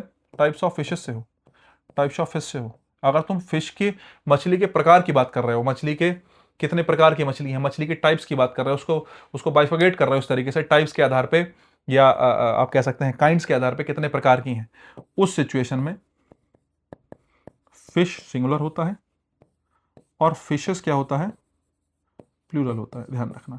लेकिन in general, in general, general meaning अगर मैं फिश की बात करूं, अगर मैं कहता हूं बहुत सारी, यहां पर बहुत सारी मछलियां हैं, मैंने प्रकार की बात नहीं करी, तो वो मछलियां जो है वो भी वो फिश ही हैं। फिशेस नहीं कर सकते आप फिश का, ध्यान रखना, बहुत जरूरी चीज है। जनरली बोलने में अच्छा लगता है फिशेस, ठीक है, लेकिन नहीं। क्या? The fisherman caught many fishes from the lake yesterday. उसने लेक से बहुत सारी फिश पकड़ी, मछलियां पकड़ी। अब यहां पर मछलियों के प्रकार की बात हुई नहीं, केवल मछलियों की बात हुई है। और अगर मछलियों की बात हुई तो केवल मछलियों का प्लूरल क्या होता है साहब? फिश ही होता है। तो फिशेस नहीं होगा साहब, क्या होगा? फिश होगा। क्या होगा साहब? फिश होगा। गलती होगी ए फॉर एप्पल में। लेकिन अगर मैं कहूं there are 3 types of fish या fishes in the aquarium, aquarium में 3 प्रकार की मछलियां हैं, तो अब इसको कैसे कहेंगे? There are 3 type of fish या 3 टाइप ऑफ फिशेस। फिशेस क्योंकि आपने प्रकार की बात कर ली, प्रकार की बात कर ली तो फिश का क्या हो जाता है? फिशेस हो जाता है। ये ध्यान रखना है, इस सेंटेंस से ही सीखने के लिए मिलता है। आगे चलते हैं साहब। Seldom we realize how fortunate we are to have access to clean water and healthy food. Seldom we realized। अब देखो, कभी भी वाक्य के स्टार्टिंग में एडवर्ब आ जाए, सेंटेंस के स्टार्टिंग में एडवर्ब आ जाए और कोमा वोमे के साथ ना आए, ध्यान रखना, बिना कोमे के ही आना चाहिए। और खास करके नेगेटिव एडवर्ब आ जाए, फिर तो आंख बंद करके चले जाओ इन्वर्जन की तरफ। सेंटेंस के स्टार्टिंग में अगर एडवर्ब आ जाए, सेंटेंस के स्टार्टिंग में अगर क्या आ जाए? एडवर्ब आ जाए, तो उसके तुरंत बाद सब्जेक्ट का प्रयोग करना गलत है साहब। ठीक है, क्यों गलत है? देखो, सब्जेक्ट के साथ एडवर्ब का प्रयोग कैसे कर दोगे? सब्जेक्ट मतलब नाउन या प्रोनाउन, सब्जेक्ट मतलब नाउन या प्रोनाउन। अब नाउन या प्रोनाउन की क्वालिटी एडवर्ब थोड़ी बता देगा। नाउन प्रोनाउन की क्वालिटी बताने के लिए एडजेक्टिव आता है, नाउन प्रोनाउन की क्वालिटी बताने के लिए एडजेक्टिव आता है। तुम सब्जेक्ट से पहले एडवर्ब रख दो, गलत हो गया। क्यों गलत हो गया? क्योंकि भाई तुमने नाउन प्रोनाउन के साथ एडवर्ब रख दिया, जबकि नाउन प्रोनाउन के साथ आता है एडजेक्टिव है। बोले भैया फिर इस एडवर्ब का क्या करें? इस एडवर्ब को कुछ खेलने के लिए दे दो फिलहाल, है ना। इस एडवर्ब को कुछ खेलने के लिए दे दो, जिससे वो अपना खुश रहे। कैसे खुश रहेगी एडवर्ब? ये जो वर्ब है ना, इसको मेन वर्ब मानो और इस वर्ब की हेल्पिंग वर्ब शुरू में रख दो। यहां शुरू में हेल्पिंग वर्ब रख दो। ये घटना इन्वर्जन कहलाती है, अगर तुम्हें ना पता हो तो। ठीक है, ये घटना क्या कहलाती है? इन्वर्जन। ये जो हेल्पिंग वर्ब है, अब एडवर्ब भी खुश। एडवर्ब कैसे खुश? कि एडवर्ब वर्ब के लिए आती है, तो एडवर्ब के साथ क्या आ गई? वर्ब आ गई। हालांकि ये खेल ही है, क्योंकि हेल्पिंग वर्ब के लिए नहीं आई होगी, वो आई किसी और चीज के लिए होगी। केवल खेल कर दिया। एडवर्ब किसके साथ आ गई? हेल्पिंग वर्ब आ गई, तो एडवर्ब के साथ वर्ब रखी है, तो ग्रामेटिकल कॉन्टेक्स्ट ठीक बन गया। यही कहानी है। जैसे सेल्डम आया, सेल्डम के साथ भी गलत है। क्यों? क्योंकि एडवर्ब के साथ तुम नाउन कैसे रख दोगे? नाउन या प्रोनाउन कैसे रख दोगे? प्रोनाउन से पहले एडवर्ब, मतलब तुमने प्रोनाउन से क्वालिटी बताने के लिए कह दिया एडवर्ब की, जो कि पॉसिबल ही नहीं है। प्रोनाउन की क्वालिटी तो एडजेक्टिव बताएगा। इसलिए क्या करेंगे? रियलाइज जो वर्ब है, इसकी हेल्पिंग में रख देंगे। आप लिखेंगे do. Seldom do we realize. अब सेंटेंस ठीक है। Seldom realize, seldom we realize क्या, सेल्डम डू वी रियलाइज, है ना। एडवर्ब आ गया तो इन्वर्जन दे दो, बात ठीक हो जाती है और कुछ नहीं। बात समझ में आ गई तो फिर आगे चलते हैं साहब। 33 नंबर आ जाओ जरा। The committee is committed for ensuring, अच्छा ठीक है, देखो यहीं से बात खत्म हो गई है। ये थोड़ा ठीक सेंटेंस है, इसको लेवल 2 कह सकते हैं। वैसे तुम अगर बोलचाल थोड़ी जानते हो इंग्लिश में तो तुम सेंटेंस पकड़ जाओगे, जैसे मैं बोलते ही पकड़ गया, लेकिन मुझे लॉजिक भी पता है थोड़ा सा। इस सेंटेंस को आप थोड़ा सा लेवल 2 कह सकते हो। अब तक के सेंटेंस में अगर मैं कहूँ अच्छा सेंटेंस था तो ये लेवल 2 था, मतलब मेरा मानना ही है, तुम्हारा मानना कुछ भी हो सकता है। द कमिटी इज कमिटेड, है ना, that all members have an equal opportunity to voice their opinions. देखो जब तुम कोई बात कह रहे हो, तुमने कमेटी बनाई, तुमने कुछ बात करी कि हमारी जो कमेटी है साहब, ये इस बात को लेकर प्रण लेती है, हमारी कमेटी इस बात को लेकर बहुत कमिटेड है, ये बात मानती है कि हमें जो है ये इस कमेटी में जितने भी मेंबर्स हैं सबको बराबर अपॉर्चुनिटी मिलेगी और सबके ओपिनियंस को जो है मद्देनजर रखा जाएगा, सबके ओपिनियंस को ध्यान रखा जाएगा, ऐसी तुम कुछ बात कह रहे हो। तो इस बात को कहने का मतलब है जब भी तुम ये बात कह रहे हो तो इसका मतलब जब तुम कह रहे हो कि कमेटी कमिटेड है, कमेटी जो है वो कमिटेड है, कमेटी जो है इस बात के लिए दृढ़ निश्चयी है, वो बनी है इसी काम के लिए, क्या करेगी कि वो एंश्योर करेगी, वो इस बात का ध्यान रखेगी कि सभी के सभी मेंबर्स को इक्वल अपॉर्चुनिटी मिले, सभी के सभी मेंबर्स को इक्वल अपॉर्चुनिटी मिले। तो अगर तुम ये बात समझे तो तुम्हें एक बात पता होनी चाहिए, एक होता है 2 + वर्ब की फर्स्ट फॉर्म, एक होता है वर्ब की आईएनजी फॉर्म, ठीक है, बहुत काम की बात है, ठीक है। अगर एक्शन, जो एक्शन तुम इनके थ्रू दिखा, इस वर्ब के थ्रू जो तुम एक्शन दिखाना चाह रहे हो पहले ही हो चुका है,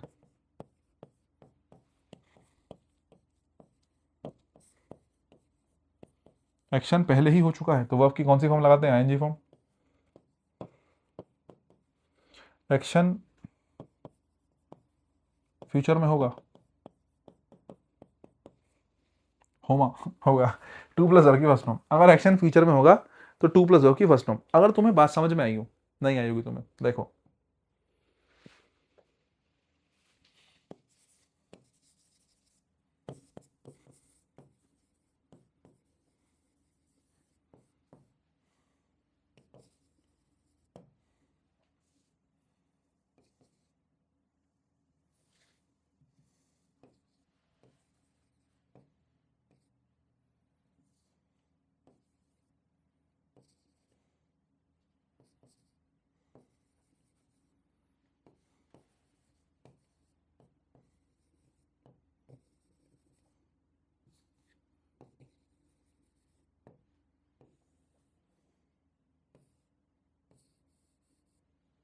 लो जी, एक बार देखना था, 2 सेंटेंस है, कौन सा सही है कौन सा गलत है।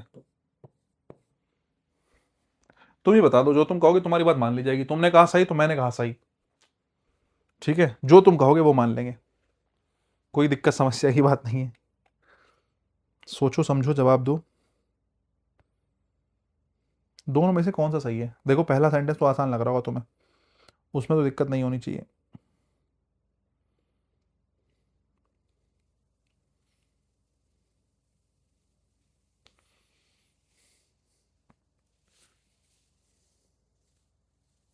I want to go there, I want going there, he denied to help, he denied helping them। देखो यहां पर गोइंग गलत है, ठीक है, I want to go there सही है, ही डिनाइड टू हेल्प गलत है, ही डिनाइड हेल्पिंग सही है। लेकिन मैं तुमसे पूछूं क्यों सही हो पाया, ये इसलिए सही हो पाया क्योंकि गो अभी होगा, अभी हुआ नहीं है। I want to go there, मैं वहां जाना चाहता हूं, क्या चला गया, नहीं गया, मैं चाहता हूं वहां जाना, तो पहले चाहेगा, ये काम बाद में होगा, ये काम पहले, ठीक है, और ये वाला काम कब होगा, ये वाला काम बाद में होगा। जब जब नॉन फाइनाइट वर्ब का काम बाद में हो तो 2 + वर्ब की फर्स्ट फॉर्म, ठीक है। ही डिनाइड हेल्पिंग देम, उसने मना कर दिया कि हेल्पिंग देम, उसने उनकी मदद नहीं करी, ही डिनाइड हेल्पिंग देम। डिनाई का मतलब होता है करने के बाद मना करना। जब भी डिनाई का कॉन्टेक्स्ट निकालते हैं तो डिनाई का मतलब है तुमने कोई काम करा लेकिन तुम उस बात से पलट गए, तो ही डिनाइड, वो उस बात से पलट गया, उसने मना कर दिया। क्या, हेल्पिंग देम, मतलब यह है कि पहले मदद कर चुका, वो पहले मदद कर चुका लेकिन बाद में वो बाद में पलट गया, बाद में मदद करने के बाद उसने मना कर दिया कि मैंने मदद नहीं करी उनकी, साहब मैंने उनकी कोई मदद नहीं करी। ही डिनाइड हेल्पिंग देम, पहले हेल्प कर चुका था लेकिन करने के बाद उसने मना कर दिया कि हाँ पहले वो मदद कर चुका था, बाद में उसने मना कर दिया। तो जब नॉन फाइनाइट का काम पहले ही हो चुका हो फाइनाइट वर्ब से, तो ऐसी सिचुएशन में हम वर्ब की आईएनजी फॉर्म का यूज करते हैं। इन जनरल ऐसा होता है 99.99%, 0.01 की दिक्कत है, ठीक है, लेकिन ऑलमोस्ट ऐसा ही काम करेगा ये। अगर बात समझे तो जरा इधर देख लो। कमेटी इज कमिटेड, कमेटी जो है कमिटेड है। अब तुम फोर का क्या करोगे यहाँ? कमेटी कमिटेड है फॉर एंश्योरिंग, एंश्योर करने के लिए नहीं, committee is committed to ensure. क्यों भाई? कमेटी एंश्योर टू एंश्योर, अब आगे वो एंश्योर करेगी, ऐसा है। कमेटी इज कमिटेड, कमेटी ने दृढ़ लिया है, वो उसने कमिट किया है, ये बात मानी है कि वो एंश्योर करेगी, इस बात का ध्यान रखेगी। तो एंश्योर करने का काम इन फ्यूचर होगा। आईएनजी की या 4 प्लस आईएनजी की आवश्यकता नहीं है। 2 प्लस और की कौन सी फॉर्म? First form. अगर बात समझ में आई तो बी फॉर बॉल आंसर हो गया। नेक्स्ट देखो, ठीक है, 34 देख लो। It was not until she finished. 34 number, अच्छा सेंटेंस आ गया साहब, नॉट अंटिल।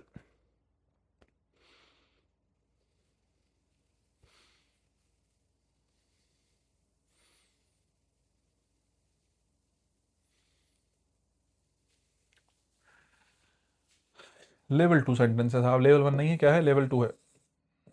2 क्या 3 भी कह लो, तुम्हारे अगर तुमने पढ़ा नहीं होगा तो फिर दिक्कत होगी, सेंटेंस करेगा परेशान। इन्वर्जन तुम्हें समझना पड़ेगा, इसके साथ थोड़ा सा मुश्किल होगा।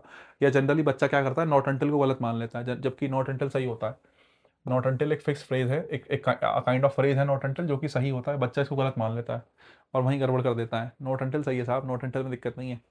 तुम सोचो कि अंटिल के साथ नॉट का प्रयोग गलत है, हाँ होता तो है, अंटिल के साथ नॉट नहीं आता, लेकिन नॉट अंटिल एक फ्रेज है जिसका अर्थ होता है जब तक नहीं तब तक,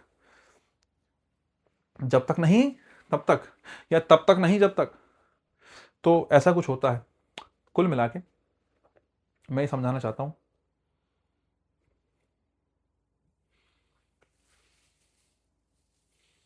मैं ये समझाना चाहता हूं जरा। जैसे मैं कहता हूं it was not until that plus subject plus verb की second form plus and so on. ये बेसिकली एक स्ट्रक्चर है, ये एक स्ट्रक्चर है। एक बार और, एक और देख लो।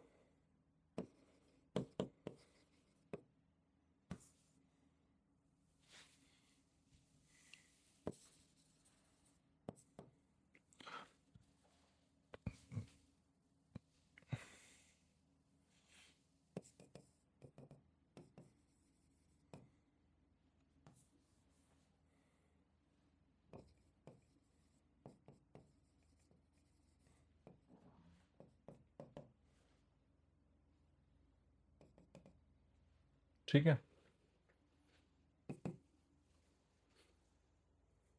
ये दो स्ट्रक्चर मैंने तुम्हारे सामने लिखे हैं, एक बार जरा देखना कुछ समझ में आ रहा है क्या लिखा है मैंने? है इट वॉज नॉट अंटिल लिखा है मैंने,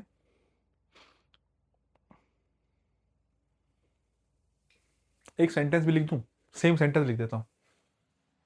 जैसे मैं कहता हूं आपसे कि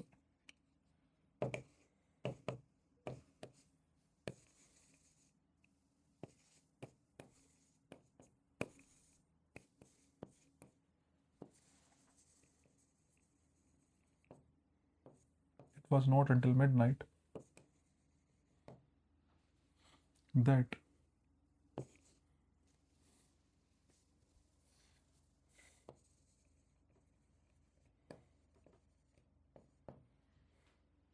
देखो, मैं समझाना ये चाह रहा हूं, मैं केवल इतनी बात समझाना चाह रहा हूं कि नॉट अंटिल जब आए सेंटेंस के बीच में, शुरू में इट वॉज लिखा हो या कुछ और भी हो सकता है, इट वॉज फिक्स नहीं है, मैं कॉन्टेक्स्ट देना चाह रहा हूं। इट वॉज जब बीच में आएगा तो सेंटेंस, ये एडवर्ब एक तरीके से, ये एक एडवर्ब का काम करेगा, ऐसा मान लो, ये एडवर्ब की तरह काम करेगा जब ये बीच में आएगा।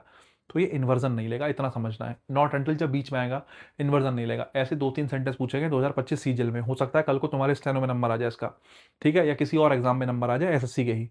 तो नॉट अंटिल जब जब बीच में आएगा तो वो इन्वर्जन नहीं लेगा। इन्वर्जन नहीं लेगा मतलब सब्जेक्ट, और सब्जेक्ट के बाद वर्ब की कौन सी फॉर्म आ गई? सेकंड फॉर्म आ गई।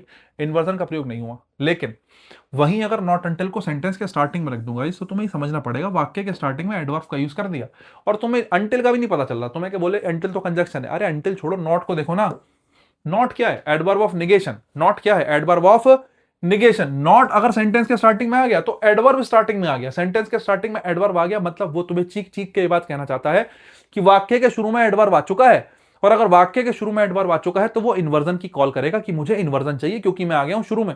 अगर शुरू में आ गया तो इन्वर्जन चाहिए। इन्वर्जन चाहिए तो कैसे आएगा? ये जो सेकंड फॉर्म बाद में रखी जिसको छोड़ो, इससे पहले किसका यूज कर दो साहब? वर का यूज कर दो। किसका यूज कर दो? वर का यूज कर दो।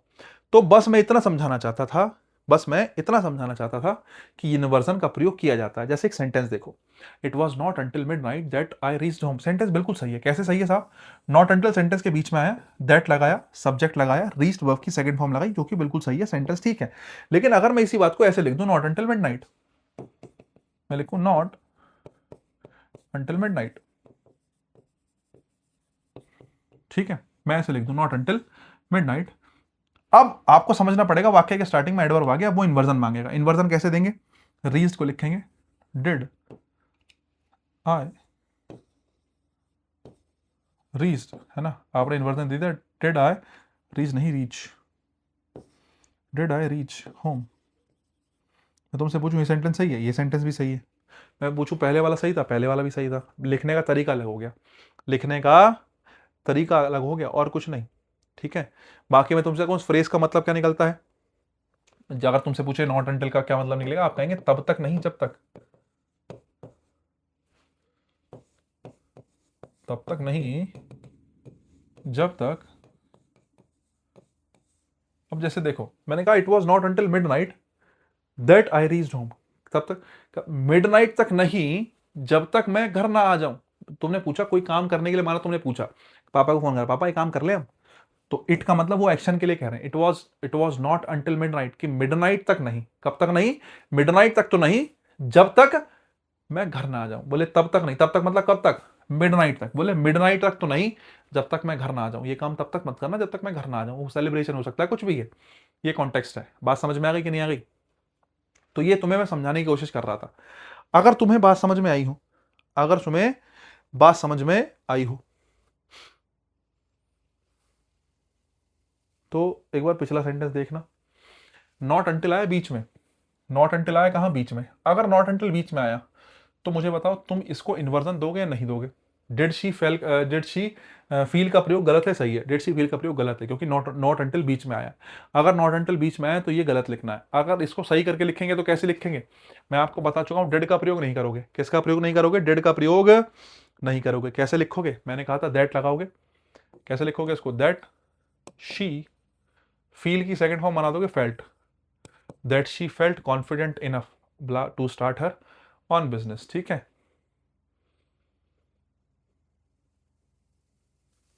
चले आगे साहब, बात समझ में आ गई होगी। अगर बात समझ में आ गई है तो जरा 35 देख लो। क्या देख लो? 35 देख लो साहब। After years of hard work he finally decided to call off from his struggling business. देखो, कॉल ऑफ का मतलब होता है टू कैंसिल, टू अबंडन, बंद करना, है ना। कॉल ऑफ का मतलब यहां पर किससे है? बंद करना, समाप्त करना, ठीक है। तो यहां पर वो कह रहे हो कि वो, हाँ, ईयर्स ऑफ हार्ड वर्क के बाद उसने फाइनली डिसाइड करा कि वो बंद करेगा किसको? अपने स्ट्रगलिंग बिजनेस को बंद करेगा। तो कॉल ऑफ आ तो गया, कॉल ऑफ व्हाट? किसको कॉल ऑफ करेगा? अपने स्ट्रगलिंग बिजनेस को। अलग से फ्रॉम की जरूरत नहीं है, कॉल ऑफ अपना ऑब्जेक्ट ले लेगा। किसको कॉल ऑफ करेगा? Call of what?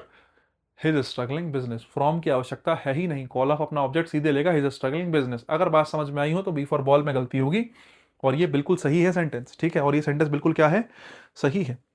35 सेंटेंस हो गए, मुझे लगता है आज के लिए इतना ही काफ़ी है, इससे ज़्यादा नहीं रखते हैं। 2 घंटे की क्लास हो गई, और एक क्लास और कर लेंगे इसके बाद, ठीक है।